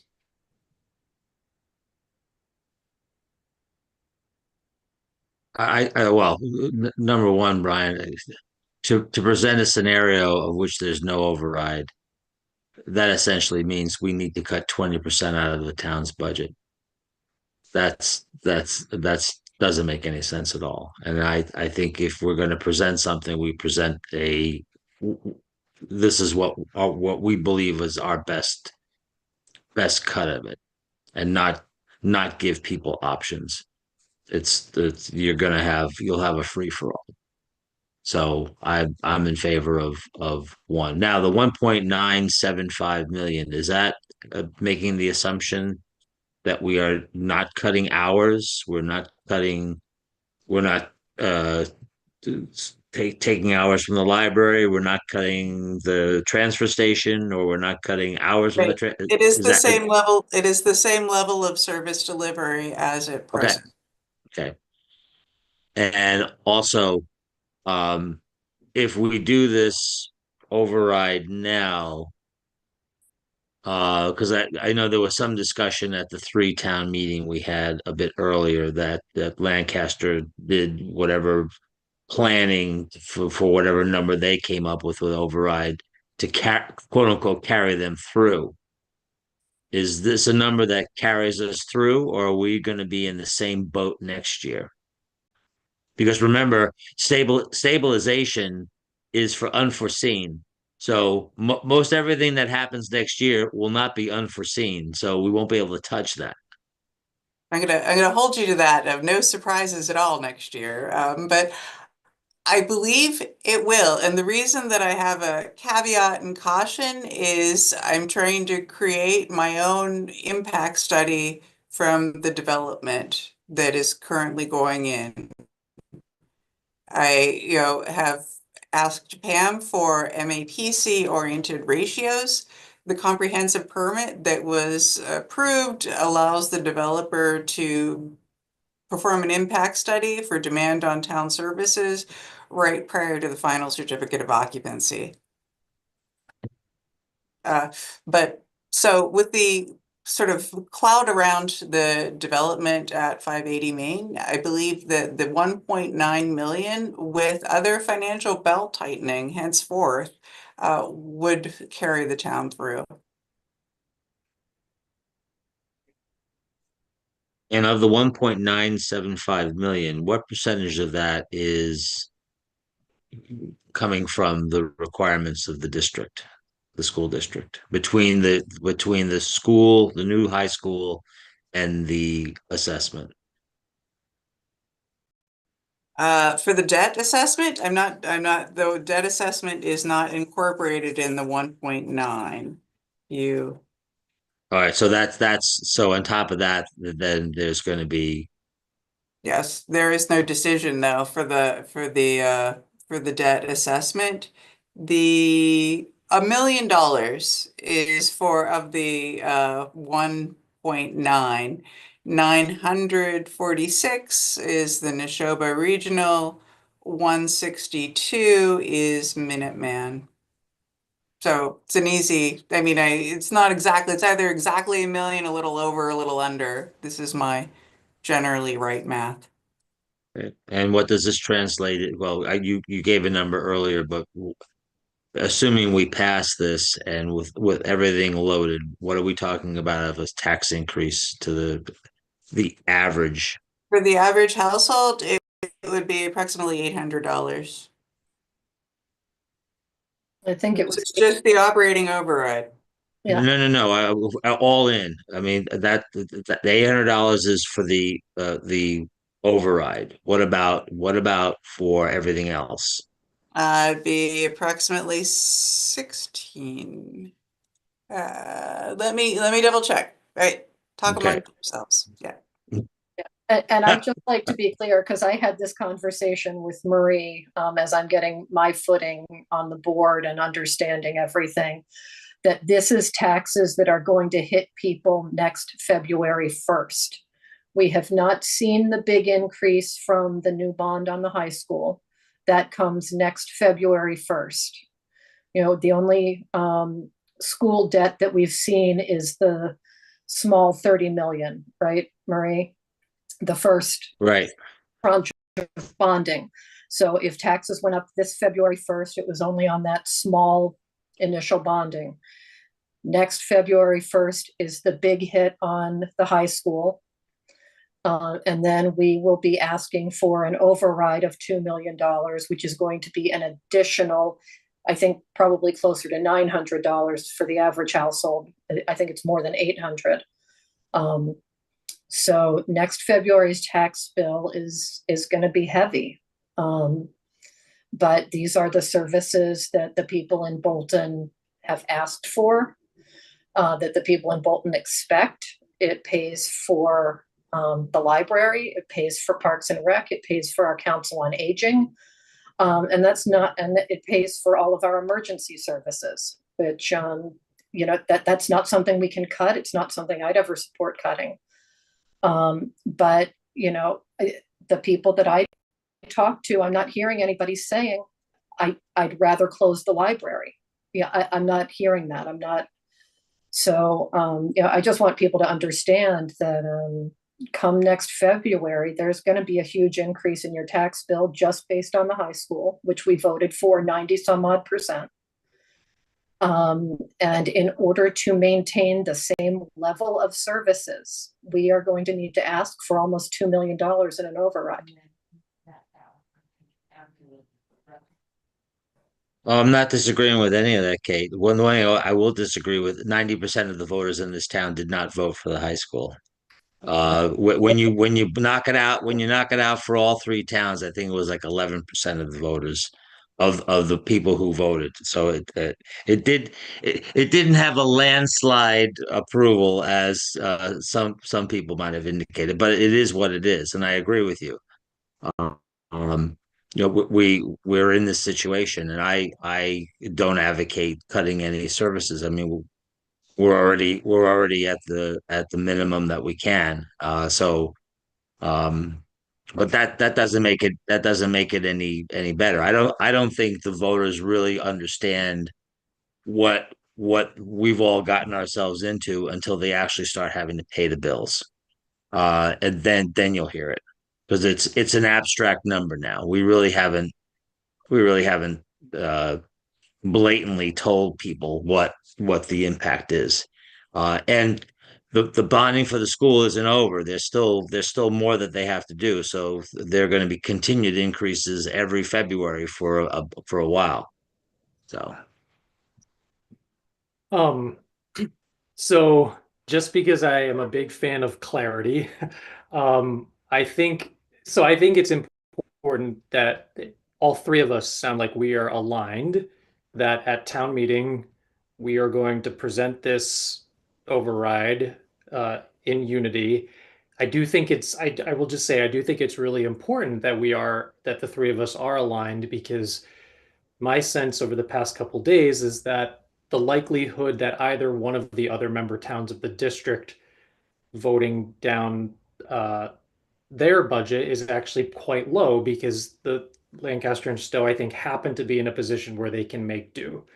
And so what would happen in Bolton if the voters rejected our budget is that if the other two towns pass the school district's budget, we are still fully on the hook for our assessment of the school, which means the entire budgetary shortfall has to come out of just the town services side of things, which I think is a really, really bad position for us to be in. So anyway, this is just a long-winded way of saying I'm grateful that the three of us are all on the same page, and we can explain everything at town meeting. well, we may be on the same page. I'm not at all happy about it. Let me make that statement, and I'll also make the statement now that we as a board failed to address a significant chunk of non-teaching salaries at the district. We didn't discuss one iota with either the school committee or the district about salaries that would not have impacted the kids' education, and we did not do that, which might have resulted in a little bit more relief for all three towns. I will just say I hear what you're saying. I don't think it's entirely accurate, though, because I know I did have a conversation with the superintendent and Ross Mulcair, and that's I think some of that is all reflected in the fact that there actually was the elimination of several dean positions in the FY26 budget that the district has yet to vote on in March. So there was a change there. Oh no, I yes, they did make some, but there was a whole lot more that could have been looked at, that was not. So I just make that statement there. Okay. Yeah, and I mean, I don't think any of us are happy about the override situation. But I definitely would, and I'm still trying to figure out how to navigate this as a board member versus as a private citizen, but I can't tell you how important I think it is that we provide education to the townspeople. People who are generally sort of engaged in the town and are on other boards or are generally paying attention, do not understand the position we're in. So I don't know how we really can approach this to really get the information out there, but letting people understand the worst case scenario. And I know Marie has prepared some numbers on that. If we vote down the school budget, but the other two towns do, and we have to cut $2 million out of town services, the things that are going to go away as services in this town are going to be brutal. And I think we need to really educate people as to what that would mean. Reduction in town hall hours, loss of library hours, whether we maintain the transfer station, whether we have a council on aging anymore, whether we have Parks and Rec anymore, things that are important to people are going to be completely at risk if the override doesn't pass. I think that's well said, Kate. Okay. Marie, now I think we were going to get to your discussion of fines. Well, I wanted to say, I haven't the scary number for an override of $1.97 is an impact for the average tax bill of $976.49. I know it doesn't make it any easier, but it's also a smaller percent of the average single family assessed value, but it is a tricky thing. All right. Fines and fees. One thing that I wanted to clarify with the board when we last discussed all of the fines and fees, as Jenny is pulling together the town meeting warrant, is whether we wanted to not, obviously we're updating the fines based on the board's discussion and vote, but a question had been raised as to whether all of the non-criminal disposition were used, or whether when they were last used. And so in order to answer that, I'd asked Chief Hamburger, as well as the DPW director and experts within town hall, does the board wish to strike existing non-criminal violations that are not used, or is that something we'll just be content with updating the fines? There are only 4 that had not been used in quote recent memory by Chief Hamburger: tying animals to trees, the junk, metal, and secondhand goods dealers, and the hawking of fish, fruits, and vegetables. The other hunting, trapping, and firearms, the police chief had said that basically they would contact Mass Environmental Police, who would be responsible for enforcement as well as levying any fines. With the exception of the hawking of fish, fruits, and vegetables, I guess what I would say is I'm not really inclined to get rid of our ability to impose a fine on activity that, I mean, certainly tying animals to trees, like, it's great that people aren't doing it, but I don't want to take away our ability to impose a fine if somebody does it. Yeah, I would agree with that. I completely agree with you on that. Yep. But do you agree we should get rid of the hawking of fish, fruits, and vegetables? I'm not really sure I even understand what that is. So yeah. Does that mean selling them on the side of the road? I'm honestly not sure. I think that's what it is. Yes. Yeah. I'd be in favor of getting rid of that. Yeah, me too. All right. So all of the other changes and adjustments to the non-criminal disposition fines, the increases that the board has voted, will go forward for annual town meeting. Thank you. Yeah, hawking is the act of selling goods in public places, often by calling out to people. There you go. I suppose if it becomes an issue in the future, we can always address it then. Yeah.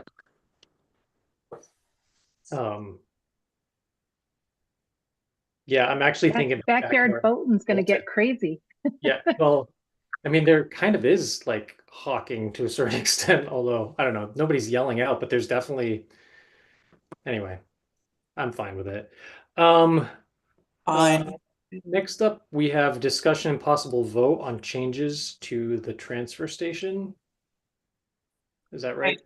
At the last meeting, I presented an overview of choices that the board had.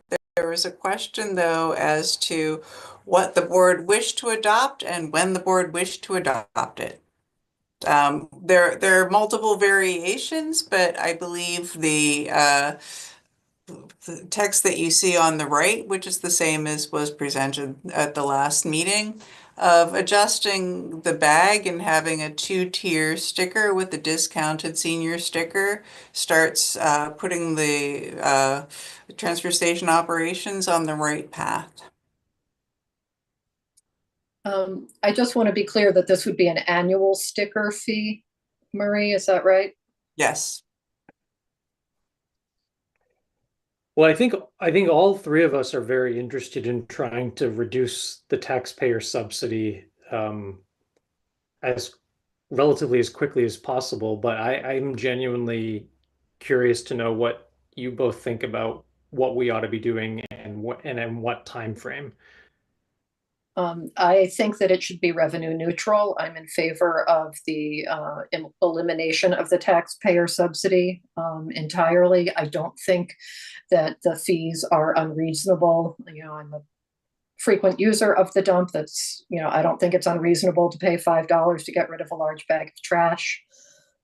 Maybe people will think about what they're disposing of and whether they need it in the first place if they want to reduce their disposal fees.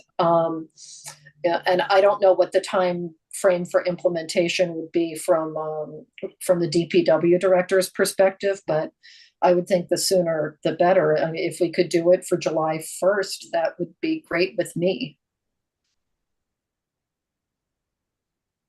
I'm in favor of the proposal on the left. I would suggest we implement the change in the price of the bags effective immediately. Otherwise, you're going to have a run on bags, and we're going to have the same situation we had when people were bringing in shoe boxes full of stickers that they didn't use. The sticker obviously will take some time to design and print, so that's not something we can get done, immediately, but we could even try to get it done before July 1, but no later than July 1. But my recommendation would be to implement the change in the price of the bags effective now. I think that's a good point, Stan. And then I think, if we did the annual sticker, July 1 to July 1, it's nice, Yep. Easy. From a fiscal year standpoint, that probably Yep. well. That'd be fine. Would be fine. Yeah, if we have to wait till July, but at least we're grabbing some of the lost revenue on the bags. I think that's important. So that would be my suggestion. Change the price of the bags now, shoot for the sticker being available and purchase as of July 1st. Okay, just a real quick check-in with Marie and Jenny. Are there any factors that we're not aware of that would make immediate implementation of the price change in bags difficult, or is this sound feasible as well from your perspective? Jenny, you're muted. I just changed the price list that we have posted here, and I can easily send this over to Leslie so that she could have it up before Saturday, or actually before tomorrow's transfer station hours. So I just want to confirm that the small bag would be $3.25. So the rolls would be $16.25 per roll. Am I doing that math right? Because there's 5 bags in each roll. Mhm. And the large bags would be $25 per roll. Yep. So I'll just share my screen Yep. real quick because I'm paranoid about getting this wrong. Hang on one sec.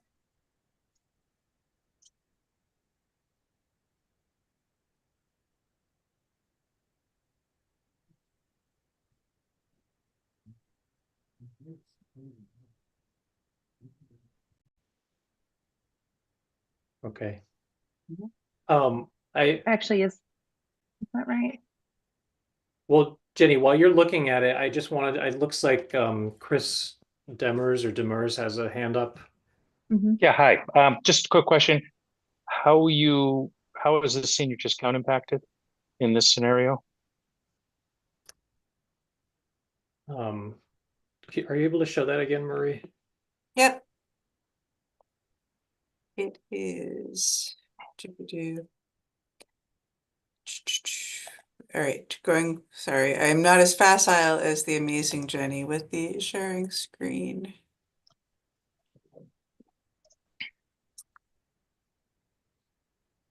What the board is proposing is a sticker.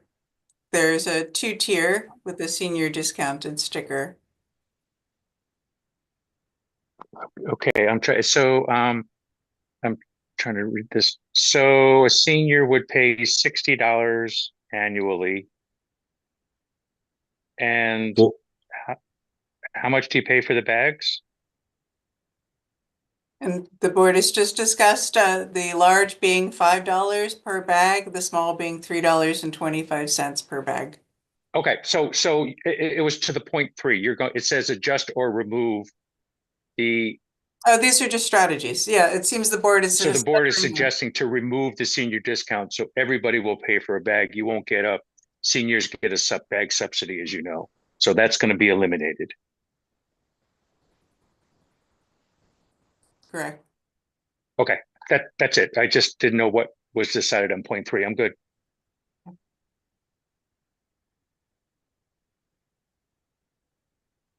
Sorry, you're muted. Kate, you're muted. Sorry. But we do still have the senior bag program. Is that being eliminated with this? Yes, the $32,000. Yes, there's a senior discount, but the bag is a bag is a bag. Okay, so there would no longer be the, what was it, $100 worth of free bags for seniors? I don't know we actually have discussed that. I don't either. That's why I'm. Right. I mean, one option is to keep $100 of free bags for stickers, but obviously they don't get the same number of bags because the calculation that we've done here, I believe that calculation didn't include the bags that the seniors were getting. It was dealing with tonnage. Correct.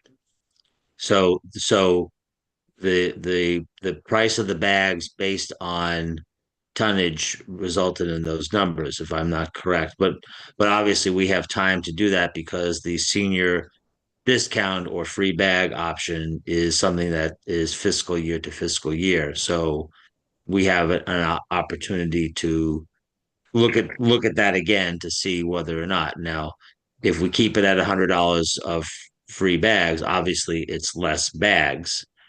But there is still something. And I think I would suggest we reserve judgment on that until we have a little bit more information as to whether or not we actually want to totally eliminate that or keep it at $100. But obviously, $100 today doesn't buy you as much as $100 did 20 years ago. So why don't we table that for another discussion? Jenny, you have your hand up. Yeah, sorry, there's a vacuum cleaner at town hall. So I'm sorry if you're getting some background noise. So based on the pricing as it is, $100 would be 4 rolls of bag, which is 4 rolls of orange bags, which is cut down from the 8 that we currently give out. But there is no clean $100 allotment for the green bags. So if I could just have you advise how we should proceed, and I could show this again for the pricing. Well, what I'm suggesting is let's do a little more homework before we make any decision on this. But I So think we some decision needs to be made for the individuals that come in on Monday requesting bags. I just need to know if I'm giving out bags, not giving out bags in the current amount, which is 8 rolls, or giving out bags in the amount which is 4 rolls. I just need marching orders.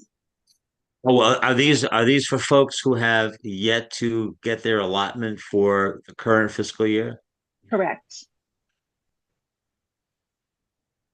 So I guess my thought would be that they would get 4 rolls of the orange bags or 6 rolls of the green bags, because that's what's closest to $100. Yeah, I would say let's do it for the moment, and let's We can revisit it. yeah, and we can make a determination of if that's the way it should stay, or whether we eliminate it or do something different. And do you want that to be on the next agenda for discussion, or at a later time? No, I don't think it'd take a lot of effort to have it for the next agenda item. Okay. And sorry, Jenny, I just have a clarifying question because I'm not sure I'm understanding how this works. So when people get their senior allotment, do Let they me just tend close to? this door real quick. Sure. As if Why that don't you ask the helps with question, better- Brian? Because I'm a senior, so I'll support So, you. well, it actually piggybacks on something you said, because I was also surprised that at this point in the fiscal year there would be people that hadn't just gotten their full allotment. I guess I would have assumed that people just come and they get the full allotment. And so when you're saying, next week, like, are there lots of people that would be coming in and just being like, oh, now it's February, I want all of my $100 worth of bags? Or will they be saying like, I took 30 before and now I want the remaining 70? Like, I just don't know how No, that works. we only give out full allotments. However, people come in throughout the fiscal year. Some people come in when they do their dog licenses. Some people come in when they run out of bags. Some people come in when they're paying their tax bills. It's pretty cyclical, but there's some heavy times, but I don't think a day passes without a senior coming in for their bags. Okay. That's helpful. I think we lost Stan temporarily, but I think we were agreed that we would do 4 and 6 in terms of the number of roles, and that we can discuss it in more detail or make a more final determination at like our March 13th meeting. That is helpful. Thank you.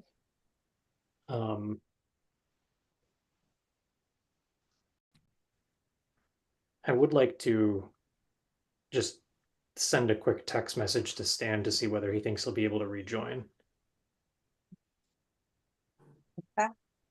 Sorry, what did you say, Marie? Stan is He's back. back. Oh, Stan is Yeah, back. something froze, so I'm back now. okay. Great. We were just saying, for now, we'll go with the 4 and 6 roles, and then we'll have a further discussion at our March 13th meeting. Sounds good. But I do think we should have we should vote on the price change and all the other aspects of the plan presented tonight. If Jenny can put up that screen again, I can make a motion that has the prices. The other one. The other one is me. Let me.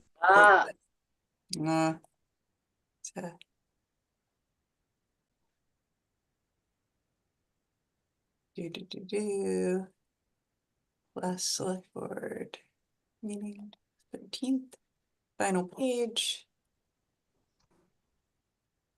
All right. And while you're doing that, if I could just request that the vote or a separate vote be taken or include the vote on the number of bags that are given to seniors for this fiscal year, just because there was a vote in the past that it was based on the old numbers.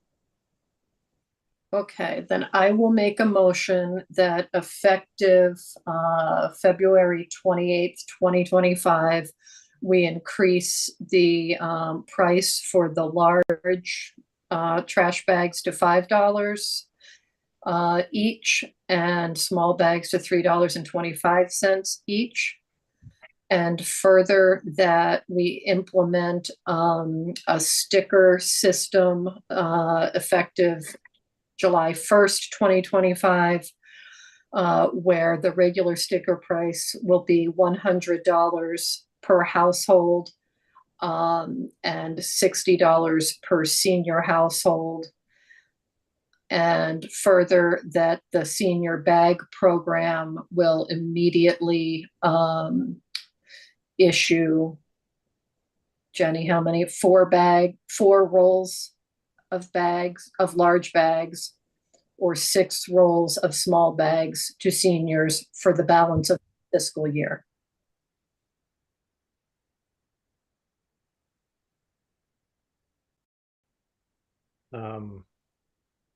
I'll second that. Okay. Don't make me do it again. Great. Roll call. Kate? Yes. Stan?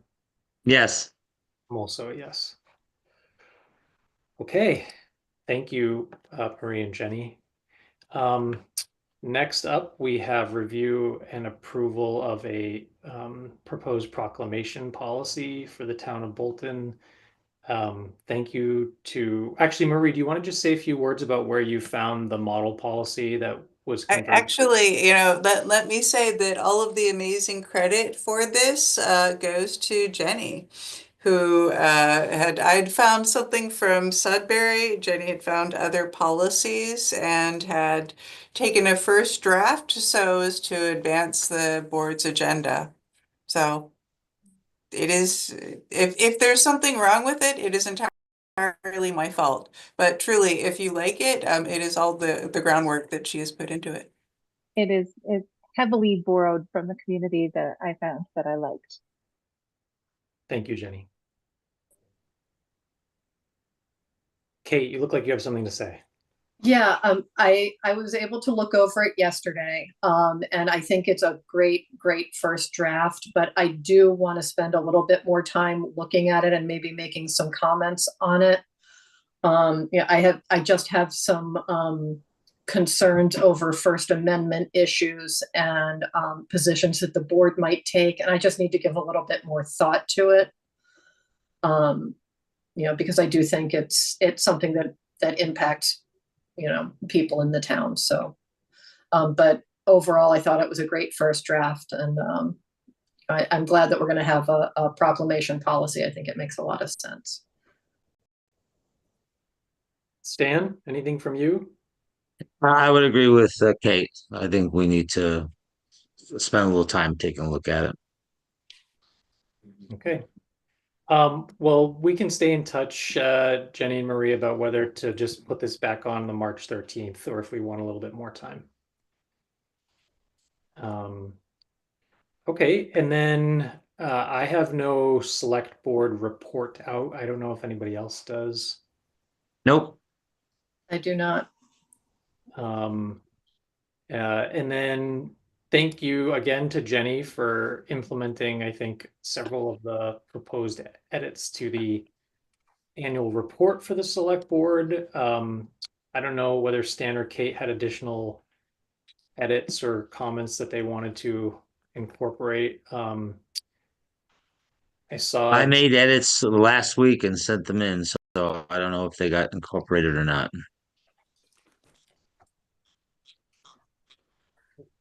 Sorry, Jenny, are you able to unmute? Because it looked like you had Yes. incorporated several of them.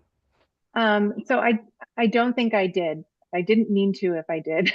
And the reason I didn't is similar to why we do minutes the way that we do. It's technically serial deliberation if I had incorporated changes and distributed them. So what I sent out was the same thing that I sent out the previous week, or at least that's what I intended to do. Can So I'm you showing scroll on down this. for 1 second? Yeah. So what I'm showing on the screen is the document that you had shared where people had made changes right in there. Yeah.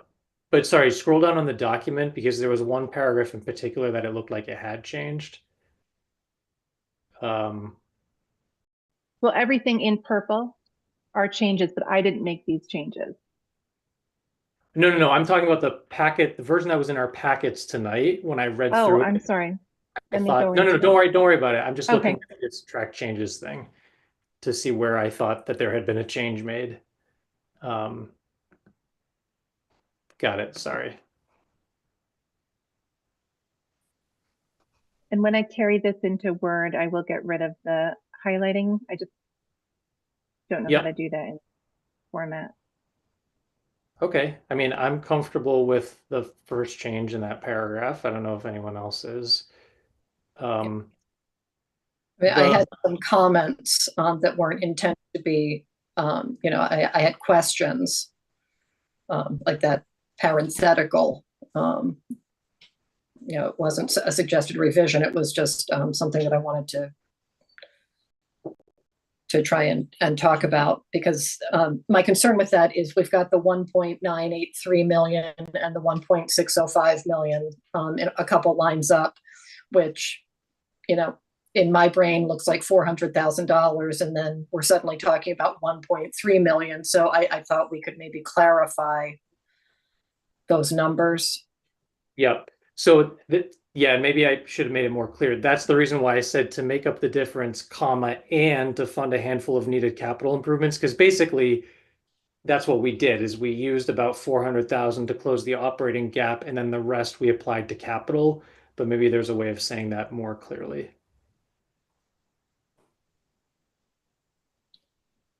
And maybe we could say we applied 400,000 in free. Well, you know what? How about this? We can just talk through what we want to do, and then I can implement it later. But I agree. I'll spell out what we applied to the operating budget, and then clarify that the rest of the free cash, the rest of the 1.3 went to capital. Okay. So we can deal with that there. Keep scrolling down. I'm fine with these.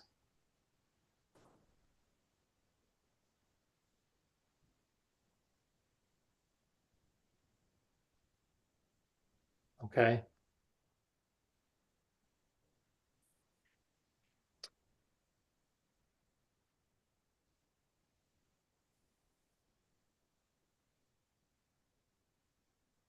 Yeah.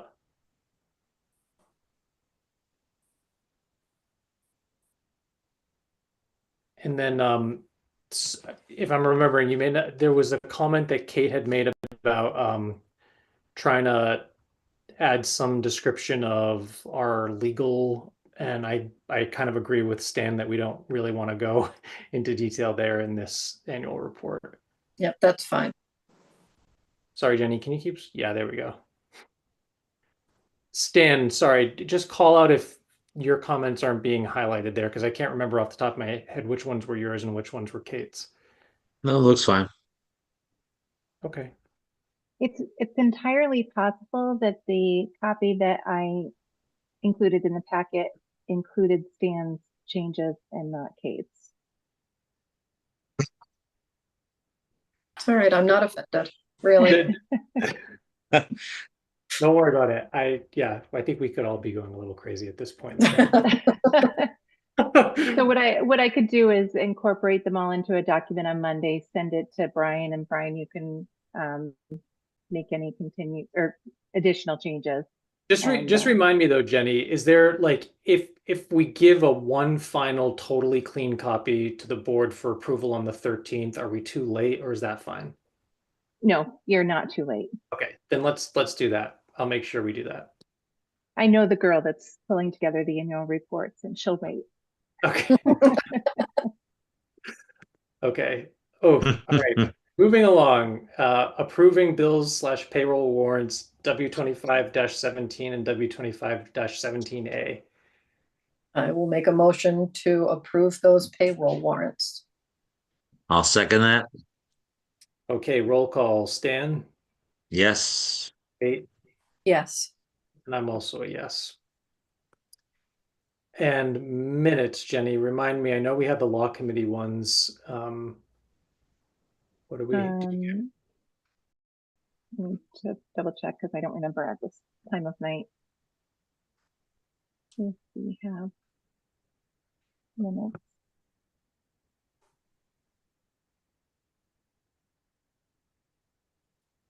I don't have any in this meeting folder, so I can. We'll regroup for next meeting. Perfect. There you go. With some AI minutes to boot. Exactly. Okay. Well, with that, I would entertain a motion to enter into executive session pursuant to Mass General Law, Chapter 30A, Section 21A, Purpose 3, to conduct strategy with respect to collective bargaining or litigation with the police union, the fire union, the DPW union, because I determined that an open meeting would have a detrimental effect on the bargaining position of the public body. So moved. I'll second that. Okay, roll call. Kate, Yes. Stan, Yes. I'm also a yes.